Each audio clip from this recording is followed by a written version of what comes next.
Bye, James. What up? What up? What up? What up? Look at this guy. What's going on? I love it. I love it. I love it.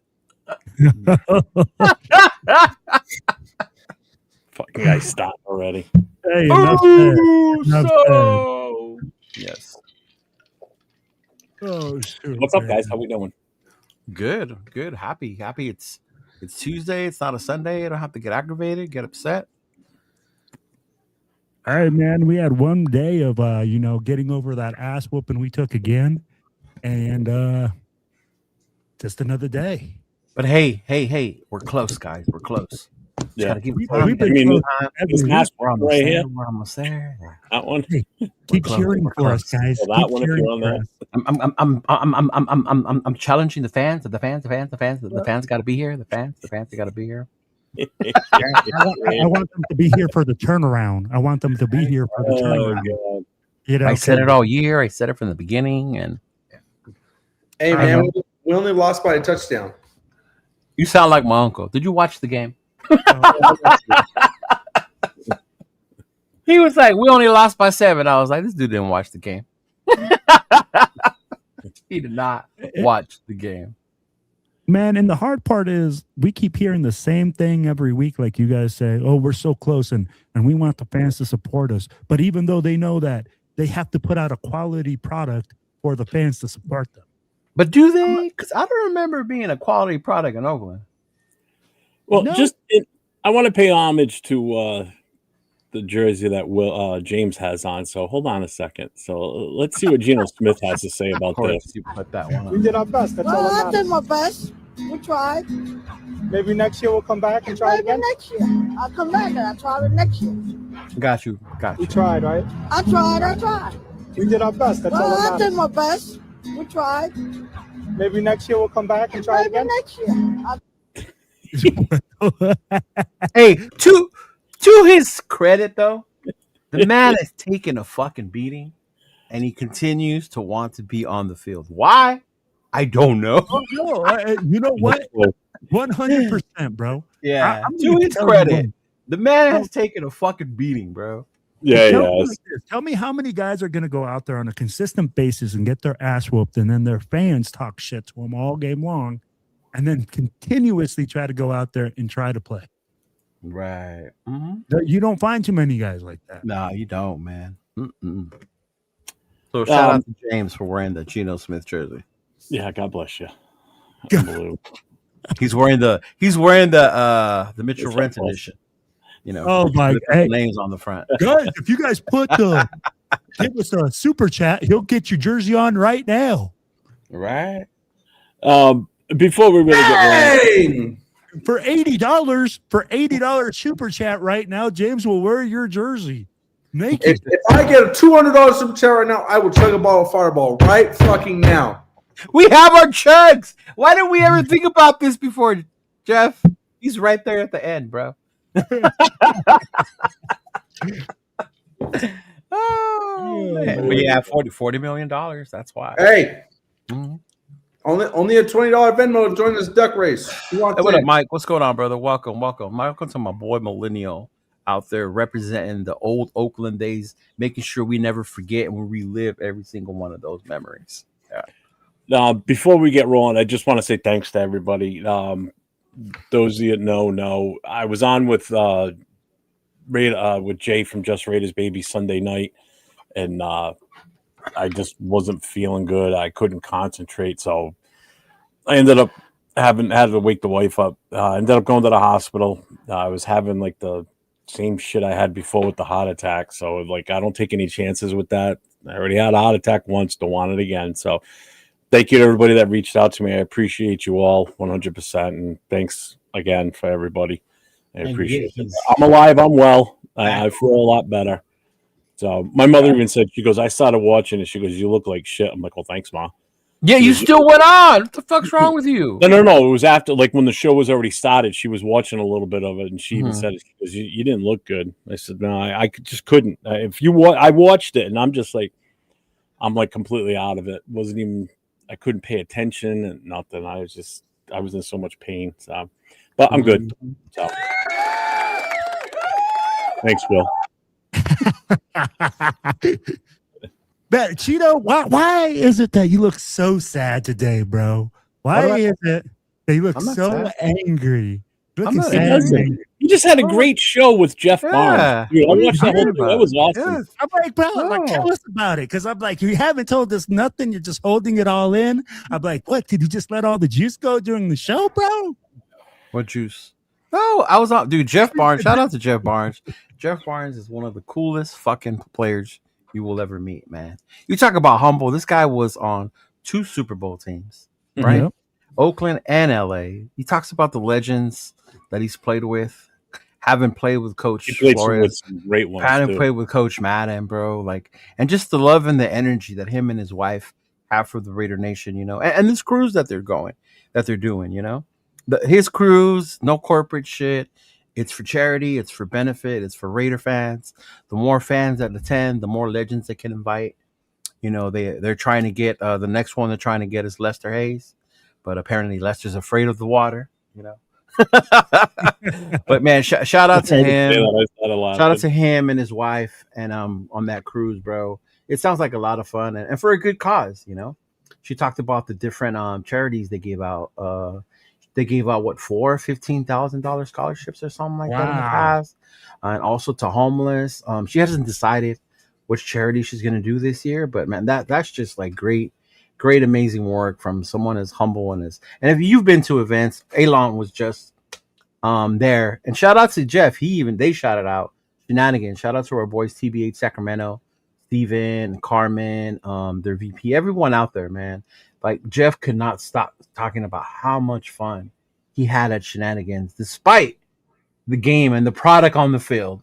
You know, just how much fun he had and what an amazing time. And how awesome that group was, bro.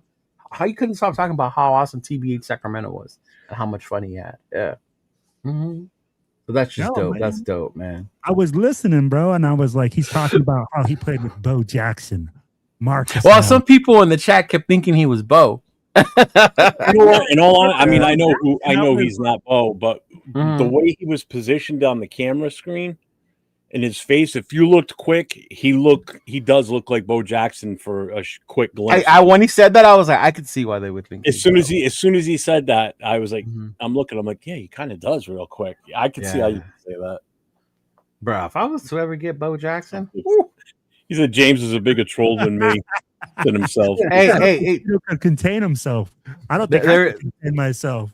There's something to be said about being a troll in the chat. I love being a troll on Jeff's show on Fridays. That is my job. That is my mission.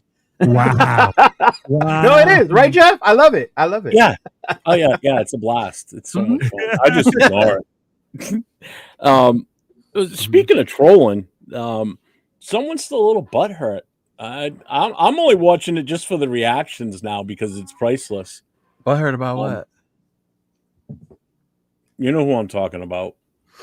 Continuation from his show last week, already back on again this week, saying the same thing about comments, trolls. Oh, is he still? Oh yeah, he's still on it. Oh yeah, bro. We moved on. Yeah, I know we have. Shut up. Is he really? Oh my God, that is funny. That is funny. But hey, let's take a page out of his show, and we're gonna talk about something positive. Hey guys, we had one good drive this week. Let's go. Thanks, Rorschach. What good drive? Hey. What up, Marcus? What's going on, man? Yeah. And that's the thing, right? Like we were talking, man, to highlight just the good and just say, hey, like that's all we can look at. It's stupid. I'd be like, come on now, man. I mean, like, we're not ignorant as fans. And that's why Pete Carroll has come out repeatedly saying, oh, you know, we want you guys to support us. We want you guys to be out here. Bro, what the fuck are we supporting? If we keep supporting a bad team, keep supporting and not being critical of you, then we accept mediocrity. And as fans, if we accept mediocrity, who's going to hold you accountable to the commitment to excellence? Right? Oh. Like you're not holding yourself accountable. No. Just think about it. And I understand looking at the things that were good, but let's be real about it. Like being able to have one drive is like that's pretty sad, you know. The good is how good the young guys look. You look at who's that? Rogers, how good he looked, you know. Jack Besh in garbage time. Kenny Pickett in garbage time, if it was. But hey, he looked smooth. That throw, that touchdown to Jackson, bro. That was one of the best throws. That was a dot. That was a dot. Like I want to see more of that shit, man. Yeah. Let me ask you guys this: do you see Kenny Pickett starting? I hope so, but I doubt it. I hope so too. Mm-hmm. But I think the ones that don't want us to win any more games don't want him to start. Right? I don't think it's going to matter. I mean, Philly's defense is just the people that want us to draft Arch Manning out there. Oh, dude, I'm going to ask you guys this: does Gino make it out of the Eagles game alive? I mean, like literally, does he make it out alive? Because their defense is something on a different planet, bro. Who? No, well, I'm more scared of Houston's defense than I am the Eagles, but I get what you're saying. Yeah. Hmm? I mean, like we don't have the guys inside to match up with Jalen Carter. We don't have the guys. He's gonna eat us. Although I am interested in seeing, I want to see how Caleb Rogers does against him if he ends up over his head. I want to see how he does holding him back. I want to see double teams. I don't want to see no one-on-one with Caleb Rogers and no, but I still want to see. I still want to see what he's got against another good defense, because I think he did okay this past weekend against the Broncos. To be honest with you, he had another good game and he played the whole game. Yeah. So I'm impressed. He didn't give up no pressure, no sacks, no pressures, no nothing. Right. Nothing, bro. He was clean. His game was clean. Right. Yep. I mean, we'll know the full effect tomorrow night, Leo, when we watch 805 show, when he really breaks down the film, because he's going to concentrate on him because he's a rookie. But he's not. From what I saw of the game, I didn't see anything that made me go, get him out of there. Like, oh my God, even if he did screw up a couple of times, he's still a rookie, man. Give him a little bit of a break, you know. Plus, he doesn't have a great supporting cast. No, but then it brings back to what we say about going to go get offensive linemen, right? It gives you hope. You have Rodgers, you have JPJ, you have Colton coming back. There's still Grant. Grant's another one that's still out there, right? I still believe that if you move what's his name? The right tackle. Move Glaze back on the inside, right where he originally was going to be. Maybe he'll start to get back to it, or maybe with a better offensive line coach. Maybe Glaze can still be on the outside, but have someone coach him up. But it's going to be interesting to see what happens this Sunday for sure. Mm-hmm. I will say one thing about Pickett versus Gino. I think he's got a hell of a lot better pocket presence. Saw a difference there. As soon as that line started crashing, he was gone. Gino would stand back there and dance around like Fred Astaire. And his clock is quicker. The minute that back foot hits, the ball's gone, or he moves out of that pocket. Yep. Yeah, which is what you would expect Gino to do, being a veteran. But he's a 35-year-old veteran, bro. Oh, he's 35. But that's even worse, though. You've been in the league this long. It's not like he's, feeling new to this shit. You can't expect him to use athleticism at that age. I mean, like, bro, you're not as athletic as a linebacker. That's what made me laugh when people were calling him Gino Vic and shit like that. Like, like the guy down the other end there? The guy down at the end? The guy wearing his own jersey? Yeah. Hey, baby DC, you good? Did you call him Gino Vic, James? Gino Vic? Huh? You never called him Gino Vic, right? I thought that was somebody else. No, I never called him that. Yeah, there was another guy who called him Gino Vic. Yeah, it wasn't him. Yeah. You sure about that? You're going to make me go back and look at the shows now. Uh-huh. Yeah, I would rather see that too, but I don't see that happening, Gio.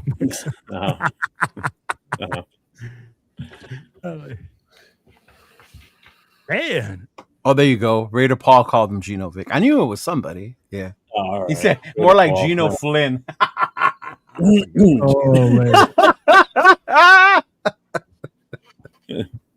Yeah. That is Big Easy. What's up, Big Easy? What up, Big Easy? What's going on, man? How you doing? What's up, Gio? Thank you. Shout out to the usuals for always stopping by, man. Appreciate Definitely, you. definitely. Mhm. So I got another clip I want to play. You put it in our chat for the Raider connection. We're gonna play it again tomorrow night too, but I want to play this here because this is the most ridiculous explanation, and I still scratch my head as to why we did what we did. Keep in mind, this is the offense that we're talking about, and this was his response. If anybody missed it, You're talking about Pete and the going for the field goal? yeah. Oh, okay. Yeah, this one. I was battling with the official, making a plea for because we saw 8 seconds, 7, which would have given us a chance to kick the field goal, kick an onside kick, and maybe have a second left. And then when it went down to 5 or went down to 3 or whatever they did, and then they put it back to 5 or whatever, then I knew it was going to look stupid. Like you couldn't figure out why we were doing it. So Hey, he admitted it. But one, it was 8. And I was trying to get it to 10. I was talking 10, with the guy trying to get it back up. And I thought I'd had a chance to plea it and plead it, and they might give me a shot. And so that was just competing all it was. But fans couldn't understand. Like you're asking the question, but there was a real clear thought what we were trying to get down there, just to take it down to the very last click. Well, if you know. Okay, so first of all, he has this misconception with this awful offense that if we did get the onside kick back, that he honestly had faith in this offense. Hey, with Kenny Pickett, you never know, Doc. That ain't Gino throwing out there. I'm worried about it's about the guys up front blocking and the receivers getting open. That's the problem. Anybody in the right mind that sees our offense thinks that in his wildest dreams that we would have had a legit shot at a Hail Mary play or a couple plays out of bounds. Even if there were 25 seconds left, he still wouldn't have been able to do anything if we even got the ball back. So it made no sense with that amount of time. Just take the knee and just be done. Get off the field. But then what he's saying. Up a whole other question, though. The whole spread thing and no. I think honestly, with him, it had nothing to do with the spread. I'm not saying when I hear him, it makes weird. sense why, and it's not weird when you believe in this team. He may be delusional, but he believes that they can make plays, or he wants them, or give them the opportunity. Right now, you're being negative, super negative, Nancy, saying there's no way. Even if we had 25 seconds. And I get it. I wouldn't have believed it either, right? I wouldn't. But I also didn't think Kenny Pickett was going to throw the touchdown that he threw. I was like, oh, shit. Like, what the fuck? Like, where'd that come from? Right? But I get what he was saying when he was arguing with the clock. I honestly, afterwards, I was glad it happened. Because when you saw the amount of gamblers that were crashing out, right? Especially one in particular who's like famous and lost, like, I can't believe how much money he lost or whatever the fuck. Like, it made me laugh. Yeah, and I was like, I'm so glad you fucking lost. Like, ha ha. Like, fuck you. Like, yeah. But I mean, I get what he meant, but I also understand what you're saying. Like, there's no faith in this offense. As a fan base, we have no faith. But as a coach, you can't say, well, I didn't do that because I don't believe these guys are going to score. And as a coach, you still want to give them the opportunity. I've already said my one positive thing for the night. I already talked about Caleb Rogers. Now I can be negative like I always am about this offense. How can you be positive about anything you've seen from this offense all season long? Will, save me here. And this question here, why did the Raiders play good week 1 and we suck now? Because the Patriots weren't ready yet. They hadn't found their groove. No, they hadn't. They hadn't found their groove. And not at all. They weren't even close. Remember, we didn't show anything about what we were going to do all preseason. Once everybody saw what we were doing and how we were running it, team saw the film and were able to point out our weaknesses and how to stop it. The Chargers did it the very next week in the way they played Gino and baiting him to throw those 3 interceptions, And ever since then, it's just been a shithole. Yeah. It's funny, too, because today, the first time, and I don't know how long, I watched Good Morning Football. And I watch it mainly because of Angry Runs. It's always on Tuesdays. But they talked about the game last night. And Manti Te'o, obviously, is on there now. And he was talking about, he was at the game last night. And he said, I was really watching Philly's offense. He goes, and I picked up on something. He goes, I haven't played in years. And I picked up on it right away. He goes, they have 2 sets. Because now, don't forget, it's a different offensive coordinator this year. They have 2 sets they run. And he goes, and you can figure it out like that. Yeah. Now, let's see if the Raiders pick up on this. Oh, come on. You're giving us too much credit. Oh, I know I am. If Saquon lines up behind Jalen Hurts, it's a pass play. If he lines up next to him, it's a run play. He goes almost every single time that they were in either one of those two positions. That's what they did. Yeah. And it was all game long, which explains why they kind of seem like they're kind of one-dimensional right now. Because the offense on Philly is not that good. If you watched that game last night with that intent of, really watching it, Philly's offense looks like shit. Yeah. I don't know what's going on with Jalen Hurts, but again, that's because the defense had already figured out what they were doing. And that's why that was a turnover game, man. It was every time you turn around, they were turning the ball over. So if our defense, our coaches can figure this shit out in this time frame, and maybe we could possibly hold them. Maybe we can hold them to 14 points on their offense. It's the defense that I'm afraid of scoring on us, to be honest. The funny part is, even if you know what they're doing, and I've said this before, even if the other team knows what you're doing, if you have the dudes, you still have to stop them. Even if we know what's coming, I don't think our team is talented enough, strong enough to stop what's coming. If that makes sense. At least the Chargers, their defense is more formidable. They have more better talented players. Yeah. Let's be honest. The kind of game we're looking at, it's going to be a get-right game for them. And unfortunately, we are the unlucky ducklings circled next on the schedule that they need to run through to boost their confidence.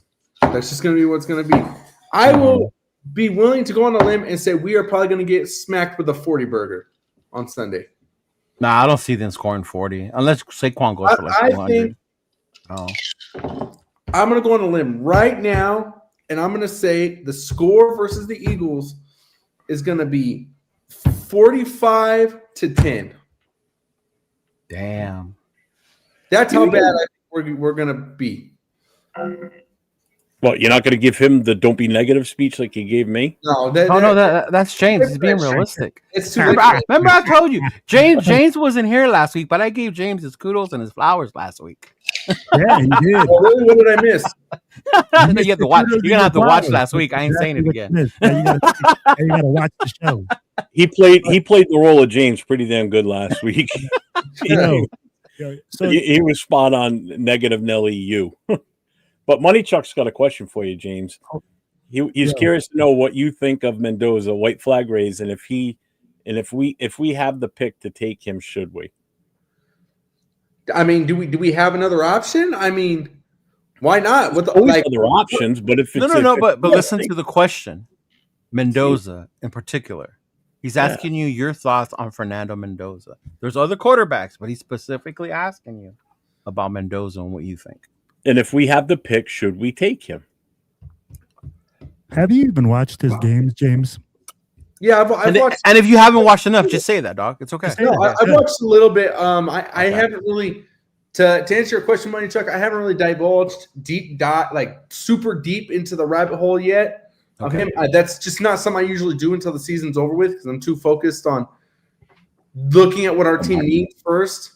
Because based off what our team ends up needing the most, that's usually what I decide to look into more than likely.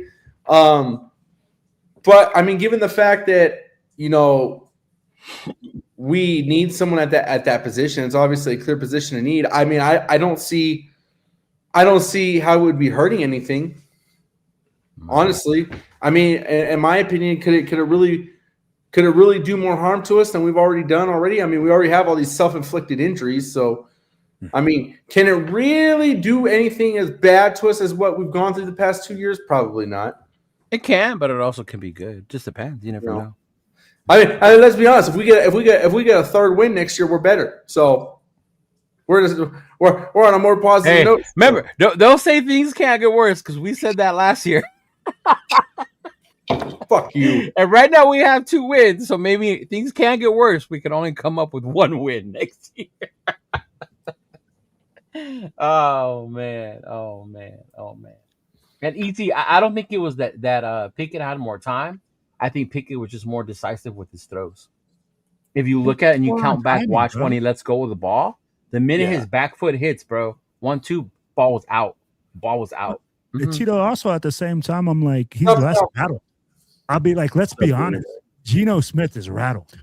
Oh, like yeah. he's looking like he's in shell shock. He's right looking at where the rush is coming before he's even Exactly. looking to where the routes and the receivers are at. now. And I mean, like, you can't blame him.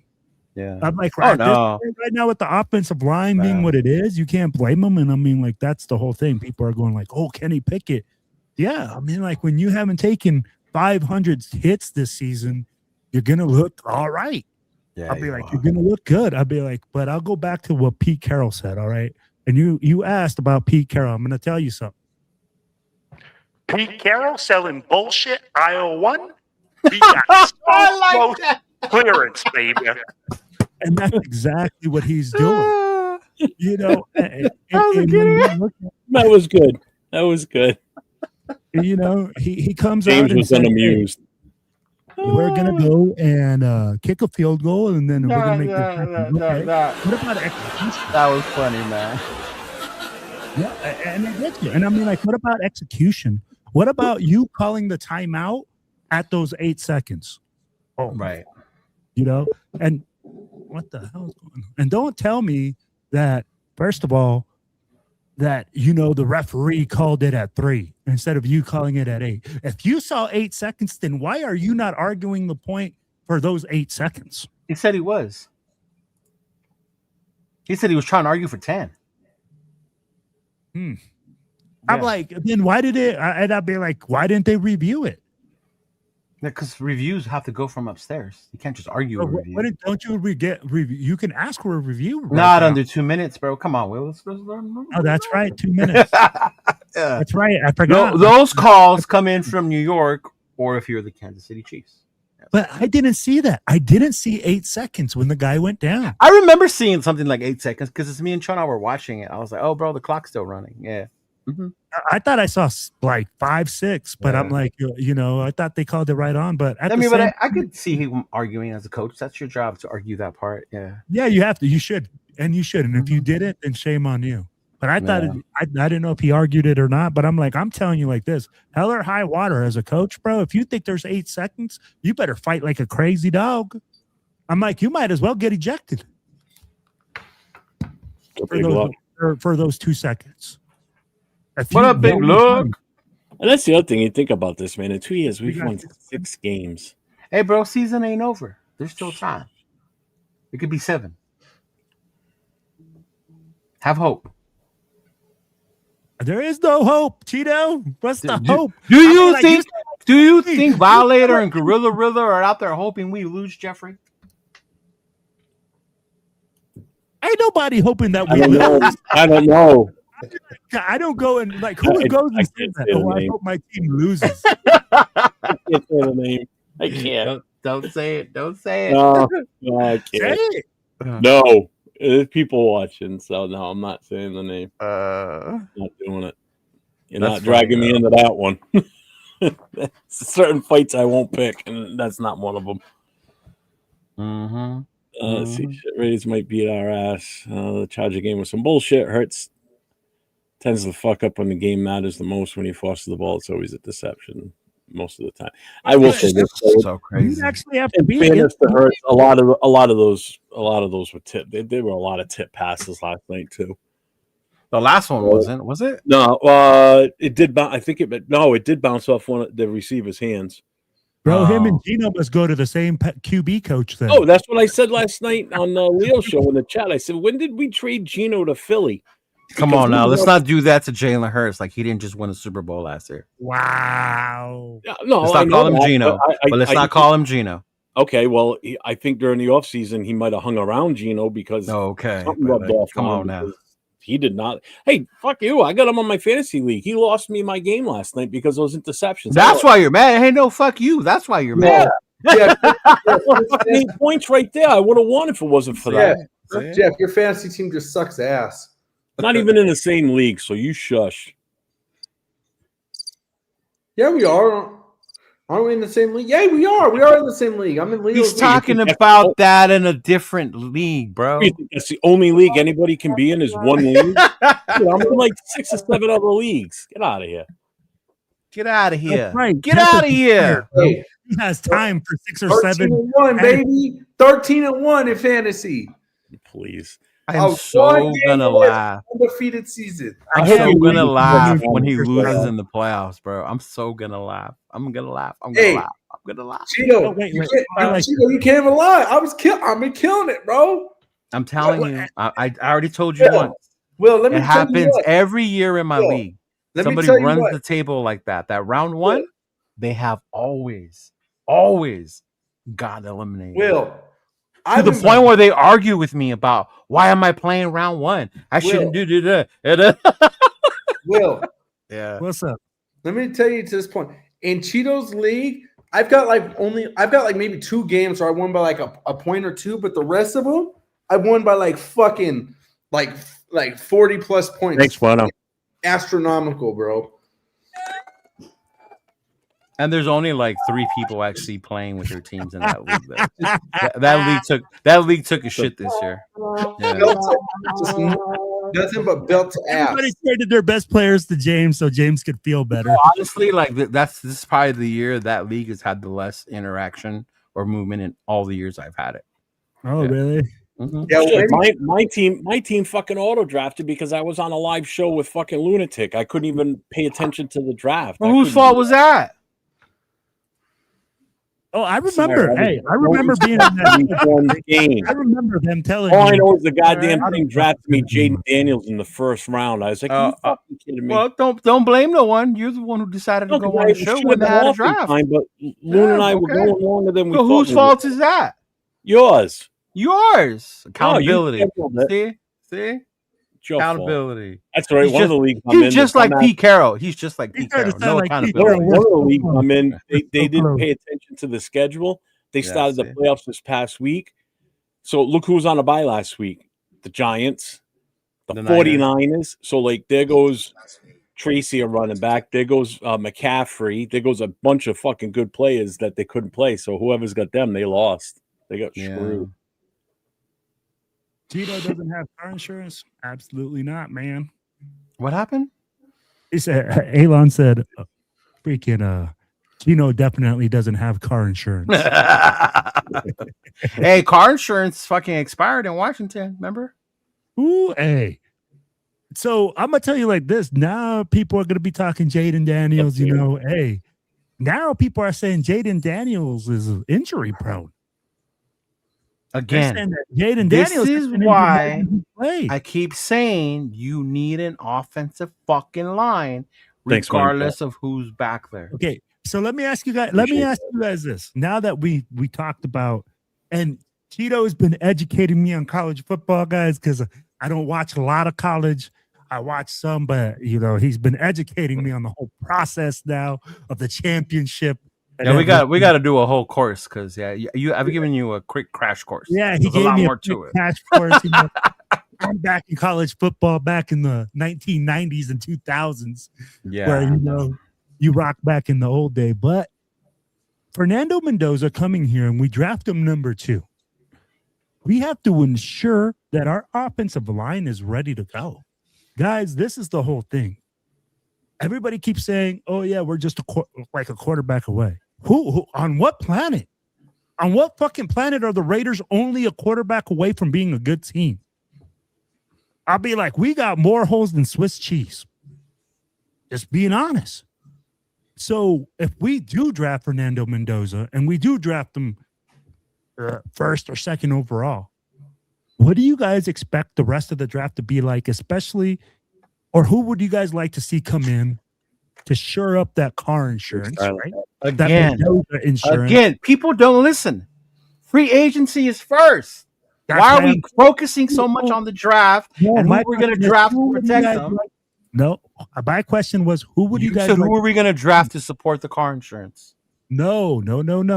I said, if we draft Fernando Mendoza, who would you like to see come in free agency to shore up that line? Free agency. You said draft.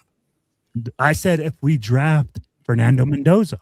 Well, first of all, you're going to pick up free agents before you draft, like Leo said. Thank you. Free agencies You're gonna first. know. That's why somebody asked me. Somebody asked me the other day. They said, if in free agency, I'm sorry. They asked, would you take Mendoza with our first pick? I said only It was Bueno asked me this actually.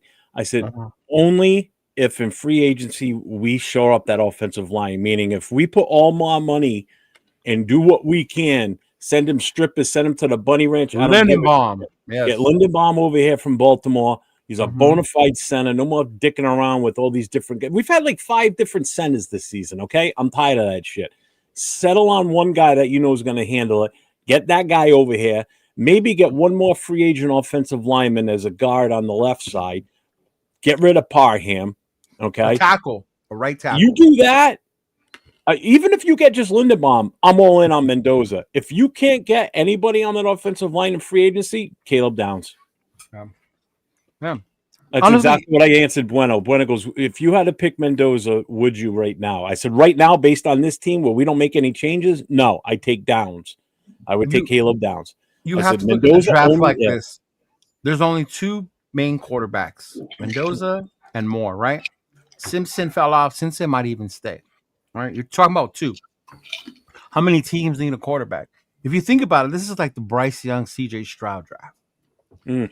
There's only 2 big guys out there, and a lot of teams are going to want these guys. If we don't or we can't address in free agency the way me and Jeff were saying, right? You do what the Bears fucking did.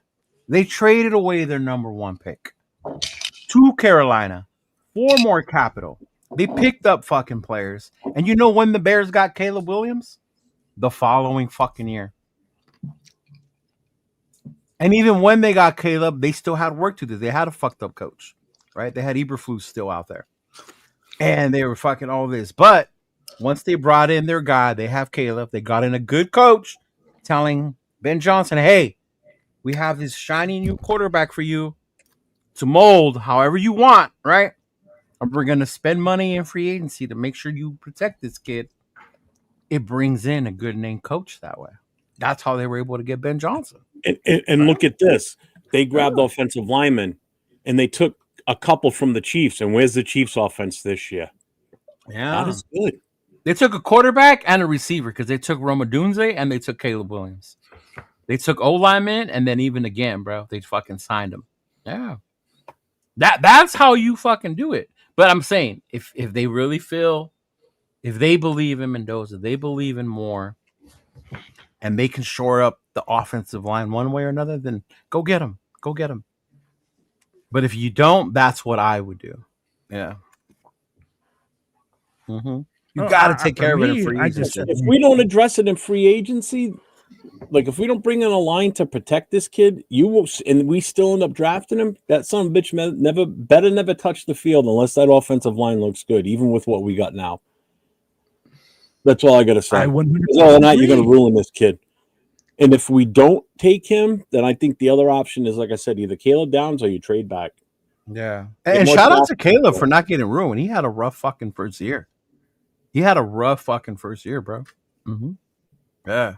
The only thing that bothers me, that's where we might not, like, even if we do solidify the front line and the draft comes, the Giants don't need a quarterback. I can see maybe the Jets moving up. And if the Jets move up, that's who they're going to take. And that would be perfect for us because they have capital. You could take, you know what, you guys want this dude here? Come up, take our spot. Mm-hmm. Take our spot. Yeah. Mm-hmm. Yeah. Yep. Yeah, that to me, that's got to be the way, bro. And it's not that I don't like Mendoza. Mendoza made some great fucking throws against Ohio State. But Mendoza has the benefit of playing with the best fucking defense in the nation right now. So when you're a quarterback and you know you have the best fucking defense in the nation behind you, that's good for you. It's a good thing, right? But he did make some clutch throws. My thing with Mendoza is I want to see what you do in this playoff run. Now you got a number 1 seed. Last year, pay attention to how many of the number 1 seeds moved on and how far they got. It wasn't that many. Only Ohio State was the one that made it. Just pay attention to how they do in the playoffs, bro. Yeah. Mm-hmm. Yeah. Mm-hmm. Hey, Coach, to answer your question, it's not like any. If you look at chats and messages on Instagram, Facebook, I mean, there's a shit ton of people out there saying we're only a QB away. Yeah. Those are people reaching for names half the time. They're not looking at it from the total aspect of the team, which is, some people just don't look at it from a football standpoint. They're just looking at, oh, we need a quarterback. Let's just go get this guy. No, you got to get everything else in order first. Yeah. Besides that, we don't even know what's going to happen with so until the coach's situation is figured out, if we're staying away from him and who comes in as the head coach and offensive coordinator, Mendoza might not even be the right fit for whatever system's coming in here too. That's the other thing to look at. If Pete Carroll stays, do you guys want Mendoza or more? No, I don't. No. I don't want him to. I mean, like, we've talked about this. Can Pete Carroll develop a quarterback? No. Good years. Yeah. I mean, like, when's the last time you heard Pete Carroll developing a quarterback? Never. Boom. Like, so well, why I mean, would Russell, they drafted Russell Wilson. But he didn't develop Russell Wilson, bro. Who did then? If he was the coach? Bro, he came in, bro. Russell Wilson had like 10 years in college before he came out. See what I'm saying? Do your college homework. Like, he didn't have 10 years in college, bro. Stop. He had 6. Stop. 5. Stop. 5 or 6. Didn't he go North Carolina, Wisconsin, and equal 10 years. Exactly. Well, 6 or 5, I think. Hey, so one of them did 5 or 6. I know Bo Nix did. He was still the coach when they drafted him. That's what I'm saying. He was a rookie and he beat out Flynn. So what are you going to do? So you can't not give him credit for that. No, right? Who made the decision to start him? Pete did. But Pete was also 2 years younger than that. I'll be better on that. Yeah. He did make that call. That's what I'm saying. You can't say never because he did it with Russ. Yeah. But he was a lot younger then. Yeah. And he was the one that wanted Marshawn Lynch on that team. That's right. He's the one Buffalo at that point. Because that's right. Yeah. I forgot Lynch started with Buffalo. He started with Buffalo. Mm-hmm. Big Easy's got a question. If Ruggs gets parole, would you bring him back to the Raiders for league minimum? Bro, Ruggs ain't getting parole, homie. Did you hear what happened to Ruggs? No. He's not in a home no more. Now he's fucking back up to like inside a prison. What the fuck did he do now? I don't know. Yeah. All right, well, that answers that question. That would be no. Yeah. Yeah, he's not even on that lower thing that he was on or whatever. He ain't even on that no more. Mm-mm. Yeah. Really? Yeah. I saw that. Yeah, look at the Dolphins. Everybody thought McDaniels was going to get fired weeks ago, and now look at them. They're 6-7 right in the playoff hunt again. But McDaniels is a great offensive mind. He is. He's a guy that can use people and put them in their best positions, and the Raiders have no one. I'll be like, and we're still talking about Pete Carroll's son being the offensive line coach with us giving up Sackapalooza every single week. Every single week, man, we talk about this. Well, in all fairness, they gave up like sacks this game than they did the first time we played the Broncos. Wow. That's it. Like, come on, man. And that's the hard part. It's always. I mean, that's progress, though, right? The first time we played Denver, they got 7 sacks. This time, they got 4. Right? 4 sacks. 4. I mean, like, that's 1 sack a quarter still, though. I mean, like, and that's where I'm like, this is getting insane. And then Pete coming out and saying Caleb Rogers isn't ready, but yet he's our best offensive lineman. Will, you want them to build this amazing offensive line? You keep calling them Swiss cheese, but you don't have the fucking players to do it. Not on the current roster. I don't give a fuck if Lombardi, whoever came out right now, and you assigned them to coach these knuckleheads to block. You really think they're going to play a game where they don't give up a sack? But not 6. That's not what I asked you. 1 sack? 1 sack? No. But like, it's hard to say one team give up. So that's why I said the fact that they only gave up 4, as hard as the pill as it is to swallow, with the addition of Rodgers, shows that they are making some improvements.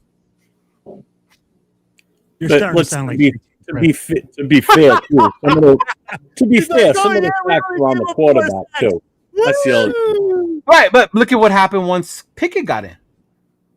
Once Like I Pickett got said, in, the ball got out there a lot fast. Got out of his hands a lot faster. No, you guys are right, and the ball was coming out faster. And we Thanks, talked Dub. I about it. appreciate you, man. Thank you. You know what? We could sit up here every week and cry about Brandon Carroll and cry about Geno, but We none do. of that's gonna change.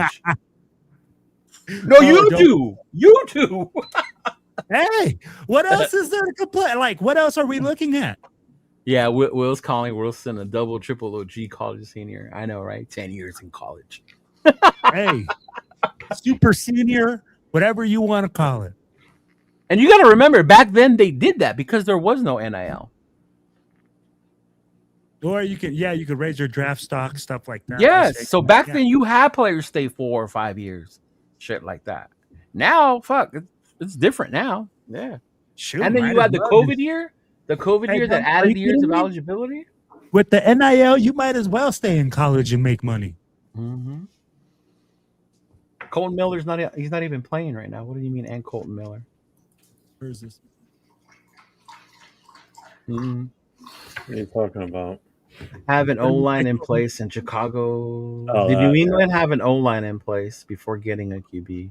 And how many teams? No. They didn't have New England didn't have a coach either. Yeah, that's the other thing. They had a shitty. They didn't have a coach either. Yeah. Mm-hmm. That's the part people forget when it comes to Chicago and New England. They have new coaches. Eberflus is gone, and who coached New England before Vrabel? Was it Jared Mayo. Mayo's gone. Mm-hmm. Yeah. He was gone 5 minutes after that last game of the season, man. Mm-hmm. So as much as we want to argue, get a quarterback, get an online, like let's get a coach. Let's get a coach. I'd be like, but who do you? No, but the answer is but real quick, the answer is question. No, they didn't have an O-line in place, but they also had a disorganized team last season. They weren't that great last year. They were horrible. Mayo was a horrible coach. They had their offensive coordinator wasn't that great. Yeah, everything was just down in the dumps for them. It's the whole reason Jared Mayo got fired. Plus the fact that Vrabel was available. There's no way. Yeah. Let me ask you guys this. Crap was going to let that go by. There's no way. Look at them now. Are we going to be saying the same thing about Pete Carroll next year if we get a coach that comes in here and changes it? Is that Pete Carroll just couldn't get it together? We're saying that this year. If he's here next year, we already know what the deal is. Hey, I was all in favor of Pete Carroll. After that preseason game 1 and the press conference, after that, that's it. I was done with him. Jeff was getting so mad when people how bad the offensive line is. Season's already over. And guess what? I was fucking right. I was right from that moment when I first talked about it. From that moment, but not from the beginning. No, because I thought we were going to be okay. But the game, from the game to the press conference to the first show we did, I was on it. I'm like, this is horrible. We're going to be bad all year. I can see it coming in. We've been bad all fucking year. Jeff was calling the senior citizen hotline abuse line on people, talking bad about Pete Carroll. How dare you bring up his age? His age got nothing to do with it. Wow. Yeah. Oh man. He shout out to Jeff for sticking up for the old guys. Yeah. Hey, I was all in his corner, man. Hey, I even went on to Severe and Farrow show and fought Severe over it, but I've since conceded to him. I'm like, you win. You were right. Right. And that's the crazy part. Put up the Cam Ward one again. That's what we don't want to do. Yeah. If you look at what Tennessee did, they took Cam Ward because he was the best quarterback out there. But they weren't ready for Cam Ward, if that makes sense. They don't even know how to build around Cam Ward at this point. They don't. Hey, Chris, we got a guy you can hook up with if you do become a Niners fan. What's that guy's name that left? Oh, Pinoy? Yeah, that's it. Yeah. Chris 408. Nah, Chris, that you, bro. Tell me that ain't you, Chris. Tell me that ain't you.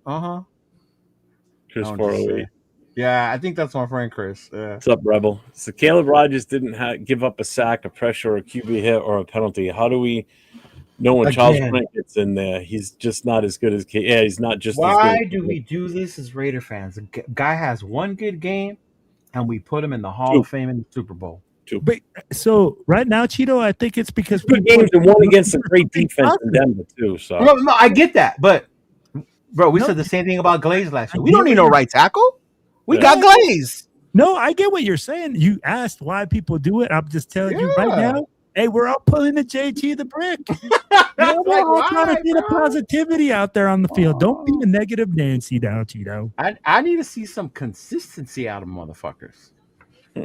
Well, and I mean, like, I think what people are looking is, hey, we don't know if he's going to be. Yeah, consistent, 805. right? I remember. You I you have remember. potential there, though, bro, and that's what people are doing. They see potential, and they're trying to grab onto any little thing that's positive. But bro, like the 'cause our team is potential they so- saw in the wide receiver who's 6 feet tall and runs a 4 something. Like that potential. yeah, Philly Eagles, we're ready. You know it. You know it, bro. I mean, like at the end They're of the freezing my day, ass off. right too. now, you know, if it's like Geno Smith was going to be the savior when he came in, he was going to go throw for over 300 yards a game Right. and throw 3 touchdowns a game and save the season for the Raiders. Mm-hmm. You know, Gio's not Where are wrong we either. at now? They 14 did. They did. Bears and Patriots free won the agency. coaching. Yes. Right there. Yep. This right there, Gio. Yep. Comment of the motherfucking day. Yes. And you know what? And especially with New England, Robert Kraft knows enough when to stay out of the picture and let his GM and his coach do his thing. And it's proofs in the pudding. Look at them. They're number 2 now because Denver won. But let's see what's up. 805. Remember we saw promise in this O-line last season. Remove Brendan Carroll, get a legit O-line coach and a top lineman in free agency. It could be fixed fairly quickly if you make the right moves. Absolutely. That's what I've been saying. It's like how does an offensive line from how they played last year, which was pretty decent, not great, but they were decent, fall so far from where they were last year to this year? It's coaching. It's totally the coaching. Oh man, look at that. That sounds like Cheeto just got a dirty picture or something right now. Oh my god, MC Raider just sent me the nastiest shit. Because he knows how much I like wrestling. Oh my god. Shout out to my boy MC Raider. Mario, hope you're doing good, bro. Hope to see you back on here soon, quick dog. Prayers to you and your family, big dog. Mm-hmm. Right? No one's not giving him credit, dog. I'm just saying, like, we need to chill. It's not like we solved the problem yet either. Like, it's good that you have him. Cool. You have something to build on. So here's my thing. So if we have a better offensive line coach, does that mean that Caleb Rogers is way better than we really thought he was? Because he's been good so far in the 1.5 games he's played with a shitty offensive line coach. So with a really good offensive line coach, he should be even better. I love Slim Ripping's comment to the whole we had a better O-line last year. And because the line was so good last year, that's why we won a whole lot of games. Yeah. Right? No, we had a good O-line, but we had shitty running game. Fucking Oh my horrible. god. Oh man. What was it? A 2.3 per average run? Last year with Zeus? Yeah, or 2.4. It was something It was something ridiculous. like that. It was horrible. Horrible. It ain't much higher this year. What is it at now? 3? Maybe 3, just above 3. Let me ask you guys this. We just keep repeating that we're so bad. I feel like and everybody knows it. Are we at the bottom of the barrel now, guys? Is Bro, this we're the the bottom? third. What? There's no question about it. Who's I feel worse like- than us? I'm just saying, can this thing go deeper, further? It can. We could come back next year and win 0 games or 1 game. So you're saying that you just no. I'll be like Cheeto. That's why I'm saying. I'm like, is this the bottom of the barrel? You think this Look, is the bottom for the I Raiders? want to just highlight something. We've even now seen the Titans score over 20 points in a game. We have not scored nearly close to the amount of points the Titans even scored this last weekend all season. Well, that whole sentence was Just confusing. that being said, our inability to score, it doesn't matter how many stops we get, we still can't score. Doesn't matter what great the defense plays, we can't. I've seen us force a couple turnovers. I've seen a couple interceptions. in weeks past that we've gotten. I've seen a couple forced fumbles. More importantly, we saw a lot of turnovers in that game. That first game we lost against Denver on Thursday night, that Thursday night football game. That was a very winnable game for us. I mean, it doesn't even matter. Like, it's to the point where it's like, it doesn't even matter how close we are in the score. We're still so far away from a victory. Yeah. Well, are you done? That's why we kicked the field goal. It's like you I'm lost. It's like you got your buddy who's like your neighbor next door, but he's never allowed to come outside and play. That's what it feels like. You know, we're just stuck up there in our room playing Xbox. We're not allowed to come out because we can't accomplish anything. It's crazy. You know what I mean? Right. Well, this generation ain't coming outside for nothing anyway. They're staying in and playing Xbox regardless. My generation's not. Relax, Battleship. Hold on, Jeff. Game Hold on, two. Jeff. I'll this be happy to let generation? you know, there's tons of my generation that's willing to come out to get drunk and smoke weed. Okay, so you go ahead and correct your statement. So doing bad things. Okay. Calm down, Easy E. Calm down. Hey, that's No. Why is Jeff making fun of the younger generation gaming? Where before he started doing this shit with us, ask him what game he used to play online all the time. I don't want to hear about it when. Hey, I don't want to hear it from Jeff. When Jeff goes like, "Hey, I got to get on Call of Duty for guys. They're waiting for me." Jeff Him, Nate, and Chewy were trying to start like a whole gaming channel crew thing. I don't doubt it, bro. Yeah. Like Jeff was like, "Hey, I gotta go, guys. I got Call of Duty waiting for me." Jeff is the kind of guy that on the weekend is. What do you think I do when I get off this damn show? My guys are waiting so I can go shoot some people in the face. Told you. Talking about your generation just plays the game. Relax, old man. You're part of that too. Jeff is the kind of guy that sits in his boxers at 2 a.m. playing Texas Hold'em video poker on his I don't know how lap. to play Texas Hold'em, so I ain't playing that shit. Oh shoot, man. At least I'm not in my closet counting all the shoes and socks and jerseys and shit that I don't wear. What does that have to do with anything?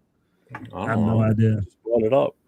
For what? Fucking GQ over there. Look at him. You can't At least wear it backwards. At least I got collectibles that last a lifetime. Lifetime memories. Dude, I got shit over here that's so fucking old. It's older than all three you put together. Yeah, we can start with your beard. Well, yeah, that's true. It ain't my fault you can't grow a fucking facial hair. Patches. What? You catch those fades. Chiefs Kingdom said you catch those fades. No, Chiefs Kingdom, what I saw is you catching the fade. And I saw Travis Kelce freaking throwing some freaking butterfingers, freaking handing the ball over so you guys can get picked out of the playoffs, you fucktard. Fuck you guys right next to us, eh? Well, let me ask you this. Money Chuck asked the question, do you think the problem with the offensive line is because we moved JPJ out of... No, bro, it's for more coaching. than that. They never developed them. coaching. They never knew who to place It's where. coaching. They never had an understanding on who to use where, who to use where. 100%. Yeah, Thank bro. you, It was a shit show from me and you were on here when Pete announced, when they asked him how long do you expect to take before you figure out your 5, and how mad were me and you when he said as long as it takes, right? Pissed. And even Lincoln Kennedy was like, bro, you got to have your 5 by now. You at least got to have your 5. I'm gonna If you don't have your 5 by preseason game 1, okay, I get it. You're still kind of feeling out the first game time action. All right. No, this was preseason game 3, right? That's what I mean. That's what I mean. By game 3, I'm gonna tell you guys like this. preseason games. By the end of game 3, you better know who your 5 are going into week 1. And week 1 came and they still didn't have a fucking clue. They were still moving guys around. So how does Glaze not know how to play right tackle anymore? It's not that he doesn't know how to play right tackle, man. And here's the thing: you guys asked, right? I'm going to need you to come all up with know your own what's happening. catchphrase. That's 805's catchphrase. What? Here's the thing. here's the thing. What's it say? He says it like every 10 seconds. I'm like, Here's the thing. Yes. I'll be like, Copyright his ass, 805. Yeah, right? Trademark those words, man. Hey, when we look at it, There you go. Okay. Last year, this team was improving at the Thanks, end. Duncan. Their Appreciate offensive you, line brother. was getting better. Everything was improving. There's one common denominator. It's the coach that's coaching them. That is the biggest issue. When you can't even gel. Tell me the last time you saw our offensive line have so much cohesion that they're sweating, that they're going to war together, that they freaking know each other so well in and out because they've played so long together. Bro, these guys are being moved around. There's no cohesion. There's nothing that the guys are doing to work together. They can't even like build up a sweat together before they're being subbed out. Look at the last game with Caleb Rogers. He had 17 snaps, and so did Mafi. Yeah, That's for you, James. If you're really evaluating players, okay, I'm like, why wouldn't you let them in for more than 17 plays? Tell me what type of evaluation you're going to get out of 17 plays in a game. Well, it's not And a why game. have him in there? It's an organized practice based on how Pete talks. Remember that they're still That's what it feels like, but at the same time, week that's 14 the is still way I am, practicing. in The games are 17 still reps, practice. what are you evaluating from a player in 17 reps? You're telling everybody that this guy sucks, that this guy can't play, but you're going to evaluate this guy in 17 plays. You're going to see exactly how good that guy is. Here's the thing, and here's the real question. We keep saying the offensive line got. I know, I did on purpose. Everyone keeps saying this offensive line was better last year. What made it look or tell us that it was better at the end of the year? What changed? What did we see in the last 6 games? What improvements? In the run. Did our run game get better? Because Zeus still looked like ass, Yeah, he did. and so did McCormick. So No, what looked better? it was Philbin taking over the offensive line as the offensive line coach, and I believe they changed the scheme too. Okay, but what looked better? What showed on the field that, hey, these guys look better? And don't give me no PFF rating bullshit. Well, it wasn't like you said. It wasn't what the hell's his name, Zamir. You know, McCormick was running better until he got hurt again. Abdullah had some decent games in there. Actually, he was the only one to hit 100 yards in the game all season last year. So, I mean, that right there alone is like, okay, well, this offensive line is definitely playing better than it was early in the season because we weren't even getting close to running for 100 yards with a running back prior to that. Then also, Dula was the only one, right, who got 100 yards? Yeah. I'm looking it up right now. That's fucking wild, Yeah, he's bro. the only one to break the 100-yard mark last year in the game. You know, So so that's I mean, what I'm saying. Like, we keep saying that.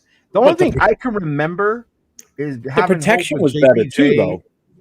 So, who was our quarterback? Minshew or O'Connell? It It was a was, mix of both AOC. towards the end because they were Were both. they having good games? I'd have to go back and look at the stats to give you the. I true remember answer. falling asleep during the Atlanta game because the game was so ugly. Well, that was also Ritter. That was Ritter. Right? That was Ritter? Okay. Yeah, okay. that was Ritter. that was supposed to be his revenge Right? game. Mhm. Revenge for what? Yeah. He sucked there. He sucked here. Our last game was against the Chargers, and they whooped us, right? To be honest with you, last year was a blur. This year has been a blur That's what that I'm I can't. saying. I want to get Yeah. past because I just want the season over with. I just remember having faith that JPJ looked promising and Glaze Yes. looked promising. You know, And that Colton Miller, coming off an injury, was starting to get back and into I think that's form the other thing too. Is after he the was getting mid-season, better right? once Okay, he came okay, back okay. from injury. He was getting better every game. You could see his full ability coming back, or full mobility of his arm and everything. So he was getting better. So by him getting better, also makes the line better too. You know, so there were a few different things that made that offensive line look like they were performing better. You know, and again, if you look at the stats and everything, like your offensive line could be not that great, but it's also depending on how good your quarterback is in throwing the ball. Is going to make the numbers look good. So automatically you're going to think your offensive line's better than what they are. If you got a running back that's running for 100 yards a game, your offensive ranking is going to go up. So therefore you think your line's decent because you're getting 100 yards every game from a running back. But we didn't do that. You We got a only had running one. back that's getting 30 yards a game on like 15 carries. But when you look at his true numbers running, he's also really had like negative 15 to almost 20 yards because he's getting tackled in the backfield every time he gets the ball. You know, so that's what brings your ranking down on your offense. So you may think your offensive line's good. It's your players that are boosting those numbers, you know? I like Slim. I like Slim Reaper's answer. I'll save you the trouble. We suck last year too. True. Oh, we saw we're not saying that we were better. But check this out, Cheeto. I'll just give you the box score from week 16 last year. Right? Who did we play? The Jaguars. Oh my God, that was another ugly game. I remember that one. We had 300 yards of total offense. Okay. Tell me when's the last time you read 300 total yards of offense this year? Week one. Week one. Okay, week question. one was the last time. So there you go. That's the first game that comes to mind. I'm sure there was another one. Maybe the Chicago one. We had 34 minutes in time in possession. 34 minutes. Yeah. Aiden O'Connell went 24 for 38, 257 yards. Oh my Lord, he looked like fucking Joe Montana out there. Like rushing, we went, I think we got 70 yards. Which was good considering how we were rushing the ball last year. Should I take 70 yards a game now? That's what I'm saying. And here's the thing, right? Like we said, you saw some things, and I mean, like at the end of the day, we're all, bro. People are right. We're a bad fucking team, and I Parham was on there last year. I remember Parham was on there. Yep. And I get what you're saying, Cheeto. Like, hey, look at our offensive line. Tell me the names and the guys that are going to go out there, and you say, oh, that guy can't shut down nobody. But at the same time, I go like, there's a ton of offensive lines that aren't made with big time names that learn how to work together and are efficient. No, you don't need to have big time. No. You just gotta have. Not even efficient, bro. I mean, like we're efficient at. Bro, most of our O lines that were good, the people who could name them were just Raider fans. Yeah. Outside of that, it was like very few. Maybe Donald Penn, people talked about, right? Or yeah. But I mean, outside of being a Raider fan, you were just like, who the fuck are these guys? Yeah. Mm-hmm. Yeah, JPG didn't make it better. JPG at center last year. Because last year our center was Andre James. Andre James. Yeah, it was Andre James. Yeah. Yeah, shout out to Andre James' wife. Yes, 10 out of 10. Absolutely. Respectfully, of course. Respectfully. Wow. Have you seen Andre James' wife, dog? We ain't thirsty, bro. We ain't thirsty. Have you seen Andre James' wife? Bro, I'm just saying. See, and that's what I'm saying when it comes to stupid rankings. Like, we did not have a 50. You couldn't tell me that our offensive line was in the middle of the pack last year because of how many games we won, bro. That's why I agree. It's bullshit numbers. Like, we weren't. Yeah. And that's what I just explained. That's why I said that. I said, so your offensive line looks, So like, oh, we got a top 15 offense. Do we really though? You know, the line technically reflects that, or doesn't reflect that. You know, like when you look at the offensive line and they say, oh, we're ranked 15th overall in offense. Yeah, that's based on the skill players. You know, however good they are, they make the offensive line look better than Brock had an amazing fucking year last year. Brock was putting up numbers. Yeah. Oh, that's the other thing too. I mean, you had that safety valve that was consistent.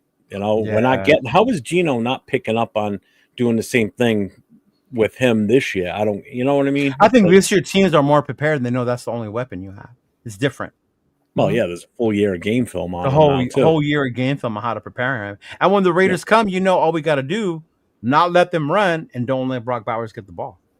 100%. And I agree with Gio too. You know, based on what happened last year, you know, the Turners, it's almost like night and day. Like a switch finally got flipped after mid-season when they replaced Luke Getzey and his other idiots. Because I remember the Miami game specifically watching when we played the Dolphins like that.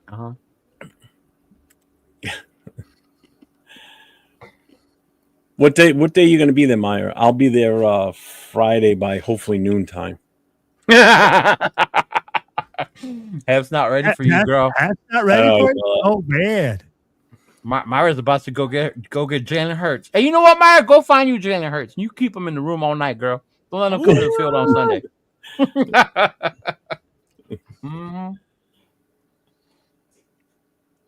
No. Well, I mean, as far as we already know that game was. Oh, I know, Philly. I know we're not ready for Eagles. Trust me, we know.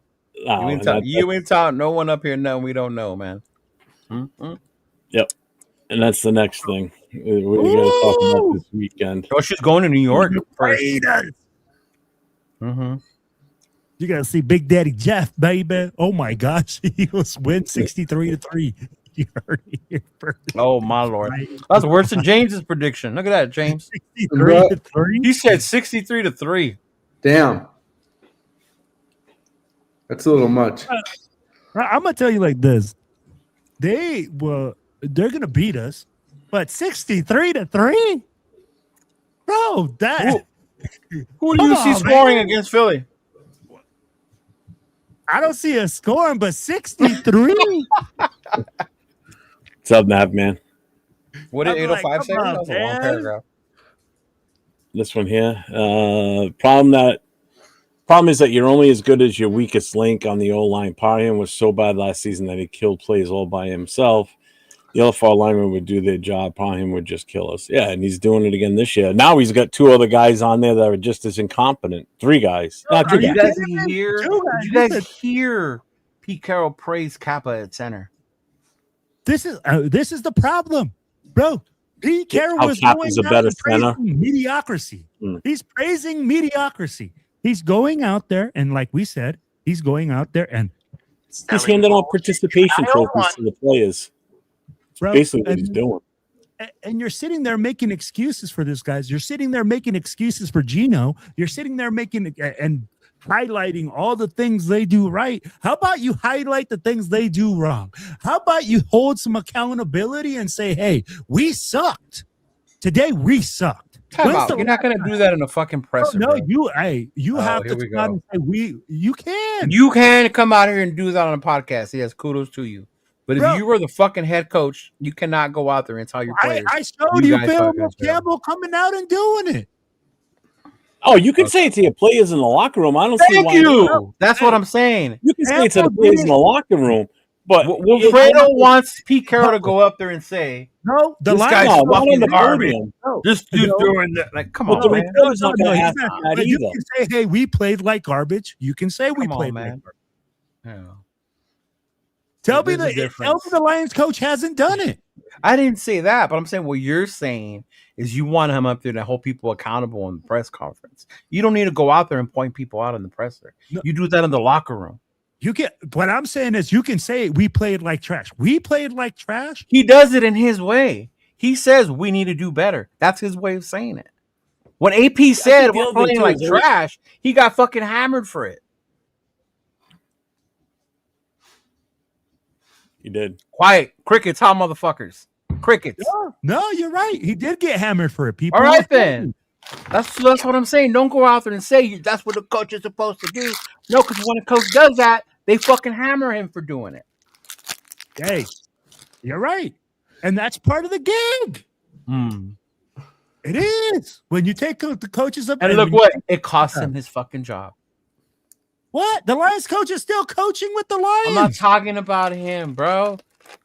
That's your one thing. You're like that one guy who has that one play, and that's your one little pick on the unicorn. What coach are you talking about? AP's not here, not because he criticized the team. No, but I'm saying, though, he got shit for it, for doing it, for doing what you want to do. No, I'm not saying he didn't, but I'm saying you can do it. You're saying he's not here because of that, though. That's part of it. He didn't get along with the fucking GM or whatever the fuck, right? Or the OC.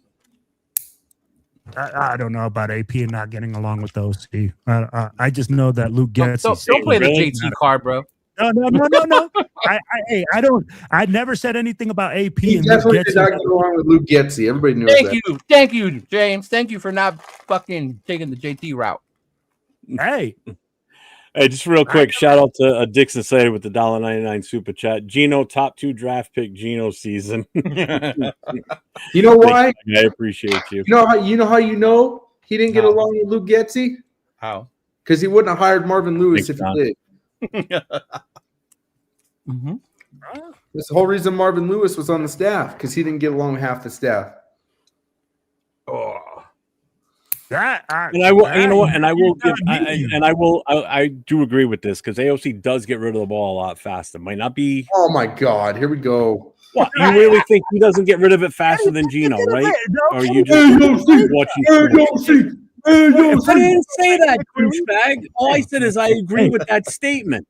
Dude, you sit over there like a mute for half the show doing nothing. You're over there clipping your nails. It's disgusting doing that here. But if we're going to talk about quick release, why are we not talking about Kenny Pickett? Because he's got small hands. Small hands has nothing to do with quick release. But I'm just saying, I'm like, if you're going to talk about getting rid of the ball quickly, Kenny Pickett did a great job this game. I don't want to hear that shit because I just said that like 2 weeks ago and you guys fucking laughed at me. Kenny Pickett hadn't played 2 weeks. When did you say that? Oh, no. Was he even on the show 2 weeks ago? When Kenny Pickett came into that other game, when he came into the fucking that was it the Broncos game where Gino Will made fun of you because Pickett came in and his first play was he fumbled the ball. No. I was saying he had to sit on the ball, and Will was like, yeah, went to the floor. Inside your car, can we help? Can I get your keys so we open the trunk? Inside my car? Yeah. You already... How did a cat get in my car? Yeah.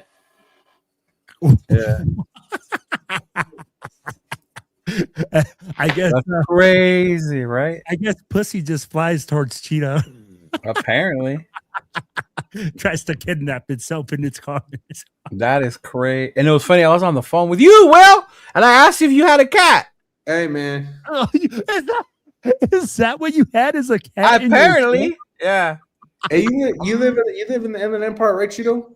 Yes, I do. That makes that fucking cat ain't got fucking meth in him, bro. I don't live in that part of the IE. Oh, I did. I was from Riverside. Yeah, see. Mm-hmm. Every circle K in the corner of Riverside has someone on PCP. I miss Riverside. I lived over there too. What? I'd be like, we are constantly talking. I just see Alex Kappa pop up on the chat thing like consistently. Oh yeah, and Pete Carroll was notoriously bad with Alex Kappa, wide receiver 1. No, that's Sweet Pete Mumford, man. Get it right.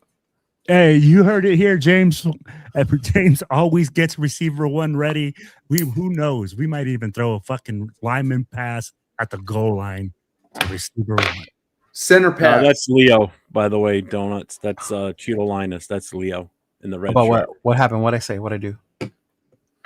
He said right here. He says the guy in the red shirt spits facts. Thank you, sir. Bills never won yet. I've seen them lose all 4 Super Bowls. Yeah, I remember that.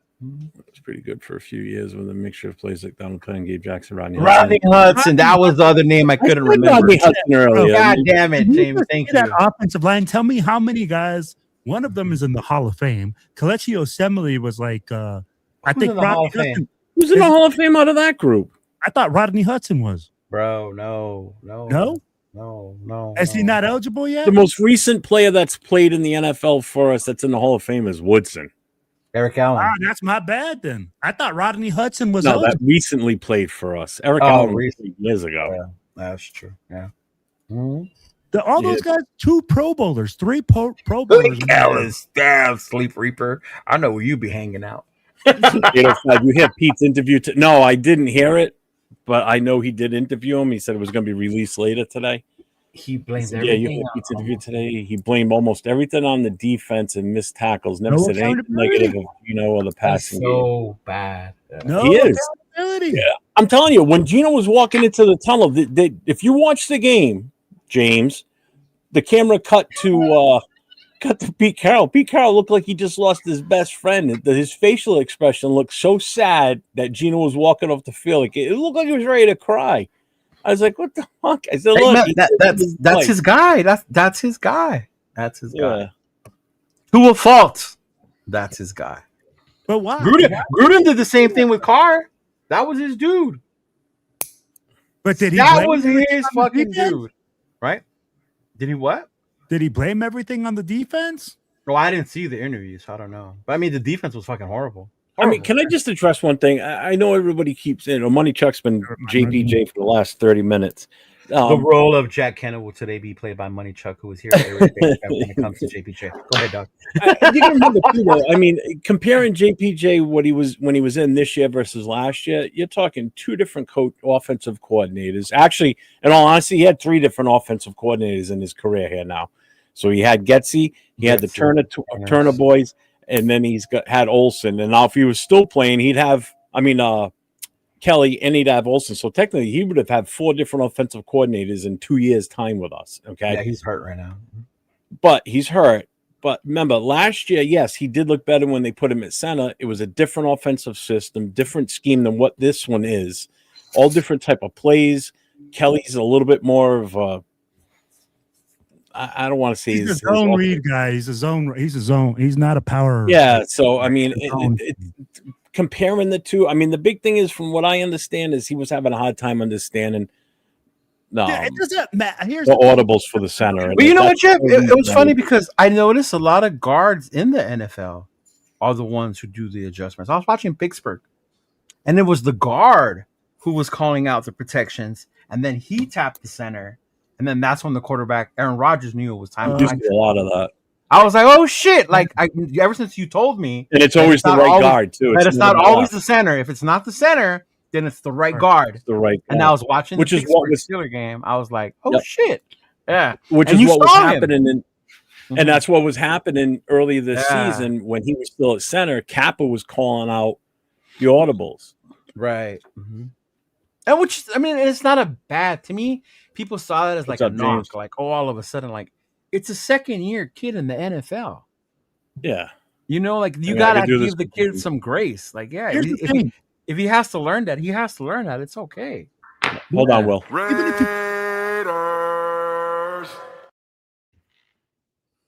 Even if he was to play center, it wouldn't change anything.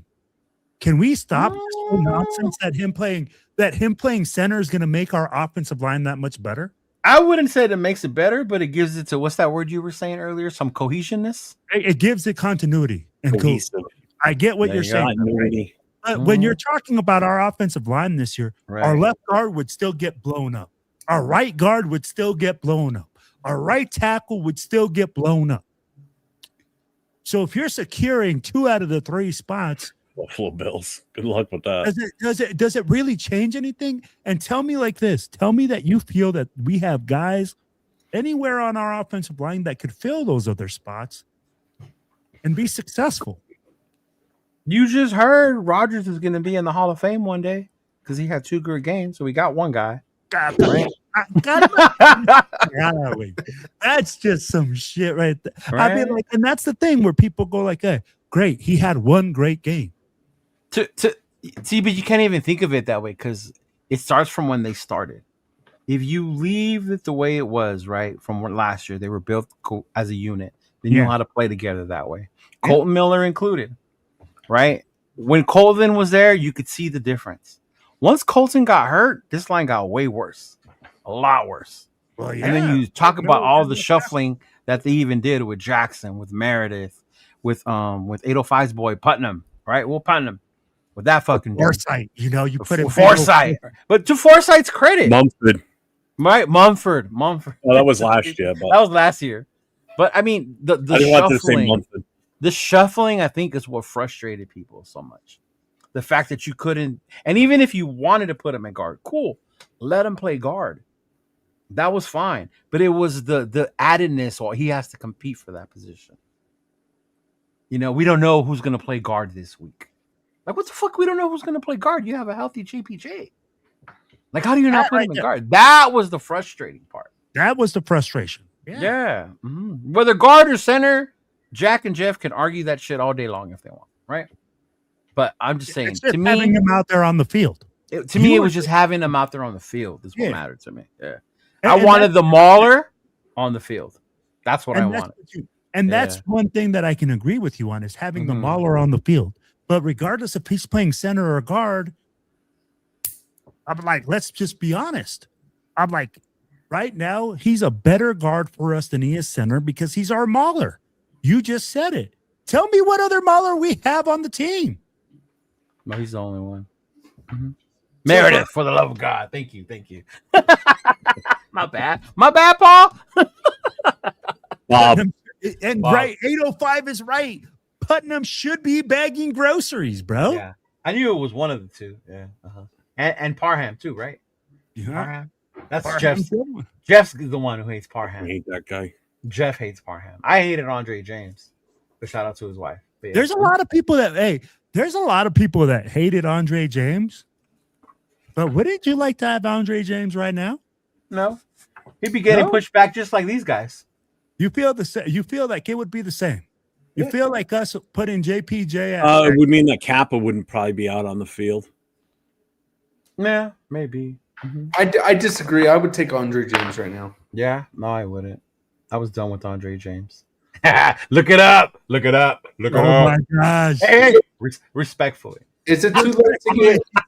Is it too late to get Richie Incognito to suit back up? Yes, it's too late to get Richie Incognito to suit up. Well, who knows? Hey, if Philip Rivers is suiting up at 44, how old is It means I could go and play for them at 55. No, you can't. No. Fucking break.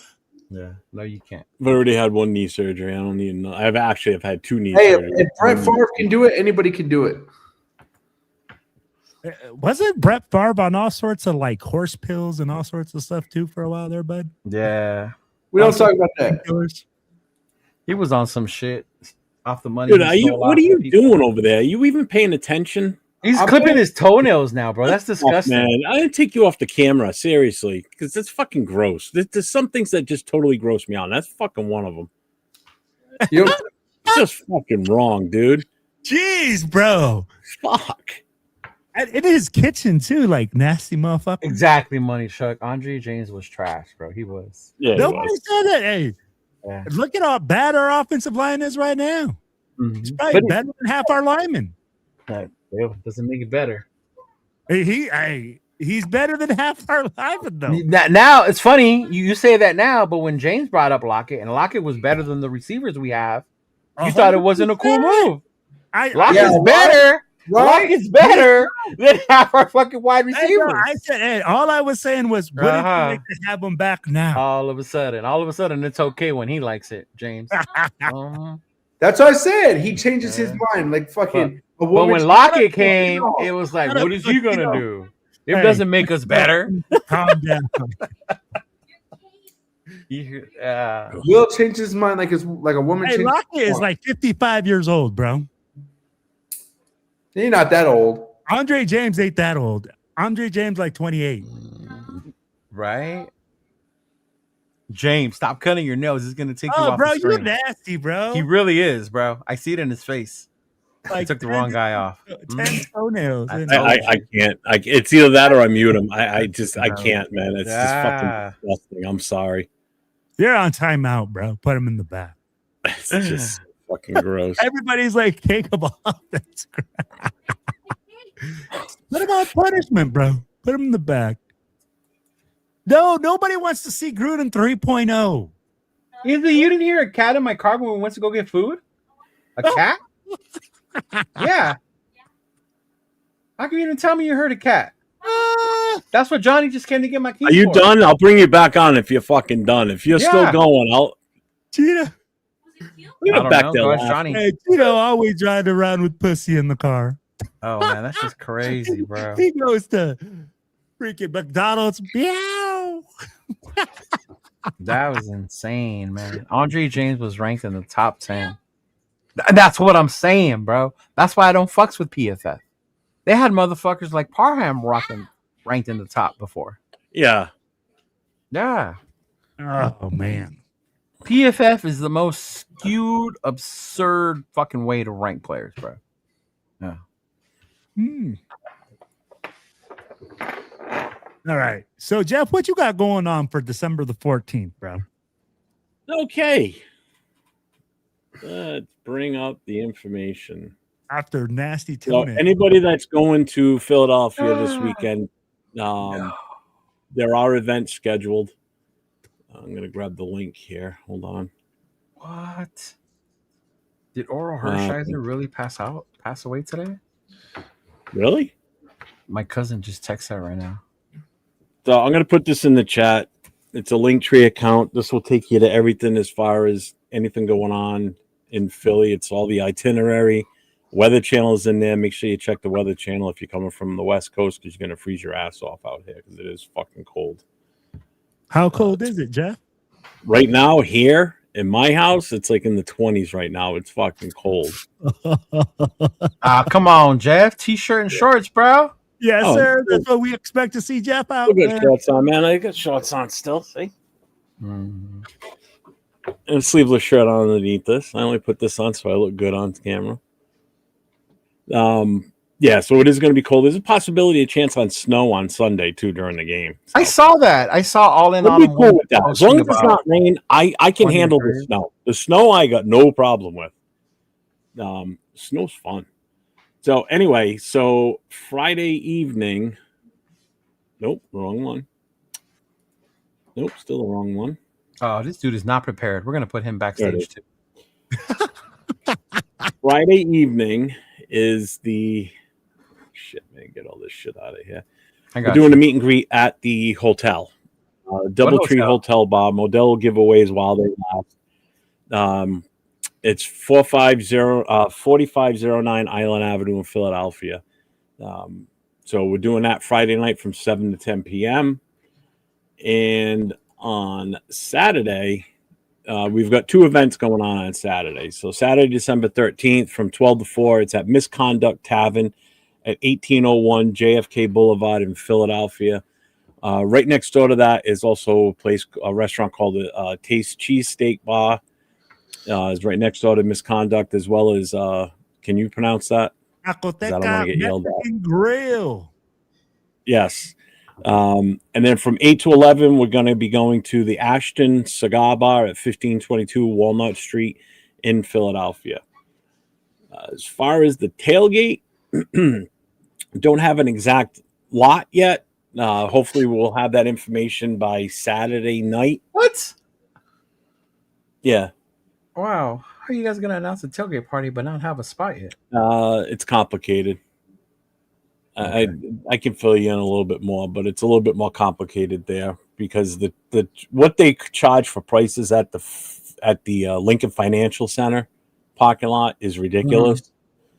Mm-hmm. So we're going to be trying to get into, because literally right next door is where the 76ers play, the Xfinity Center, I think it is literally right next door.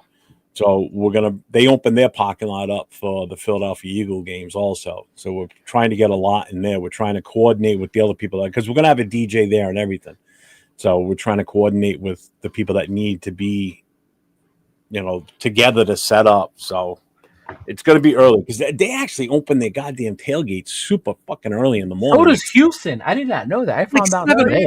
They go hard in the paint, bro. Yeah, bro. I heard they open up like at 7, 8 in the morning. Yeah. When Will from the TBH president in Philadelphia told me, he goes, Will? Yeah, like 7 o'clock in the morning. I'm like, holy fuck. No wonder people get fucking shit faced before they go into a game in Philadelphia. You're starting at 7 already. Holy Christ. But so we're going to be there early setting up. So. No, that's true, though. I could see. It's like Dodger games. You can't tailgate for a reason. You're not even allowed to chill in your car for a fucking reason. Yes. Well, at New England, for a 1 o'clock game, the lot didn't open till 9. Yeah. And that's normal. I think Allegiant does that. Well, what killed me was I was the first car there. So we pulled up.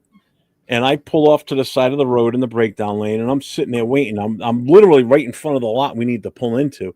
State trooper gets out and comes walking down to me. Oh, you need to leave. I'm like, what do you mean you need to leave? This is like at 8 o'clock. He goes, you can't stay here. I said, well, what about everybody that's lined up behind me way the hell back there? He goes, they have to leave too. So I pull out, loop back around. He got rid of a few of the people. So I just pulled up in front of everybody else and back down the road to where they were. So it was too far for him to walk down to us. And I was still the first car. So we were still the first car in the line. So I was like, fuck you. I'm not fucking around with that. So that's the plan for Saturday. If anybody's got any questions, On Oh, that yeah. Linktree account, I would is have a my- lot of questions. Like, bro, is how my do you have a email, my barbecue phone number. with Reach no out parking to lot? me.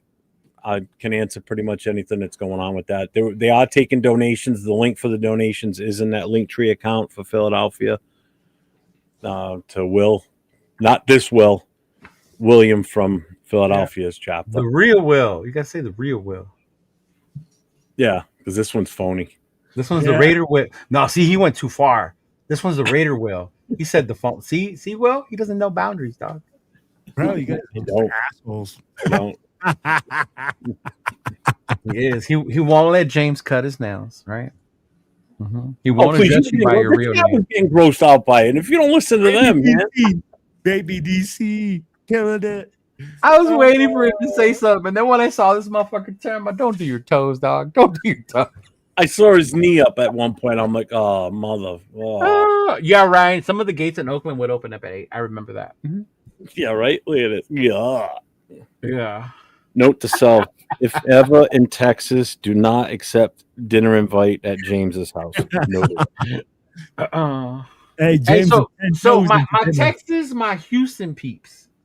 Where is the best Texas barbecue spot to go? And if I have to go in a hole in the wall, do a secret knock, all that bullshit, I will.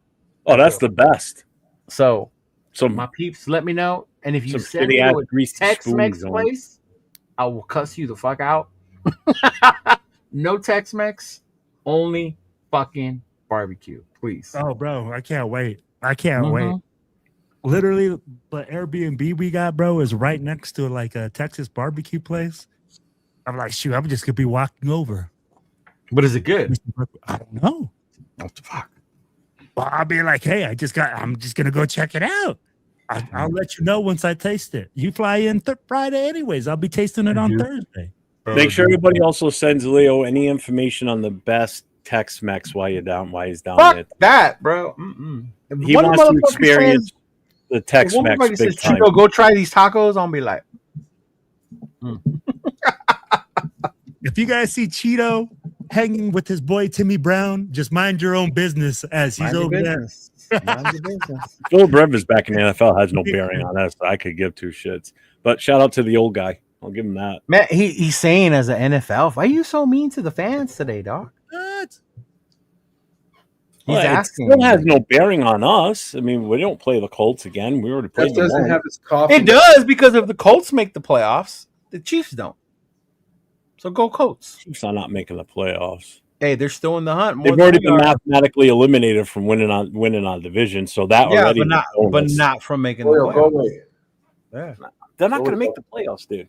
I'm not telling you they are, but the Colts making it better. Well, you're making it a point that they could. Don't think like they that. can. They're not going to make it. No. Bro. Who they got this weekend?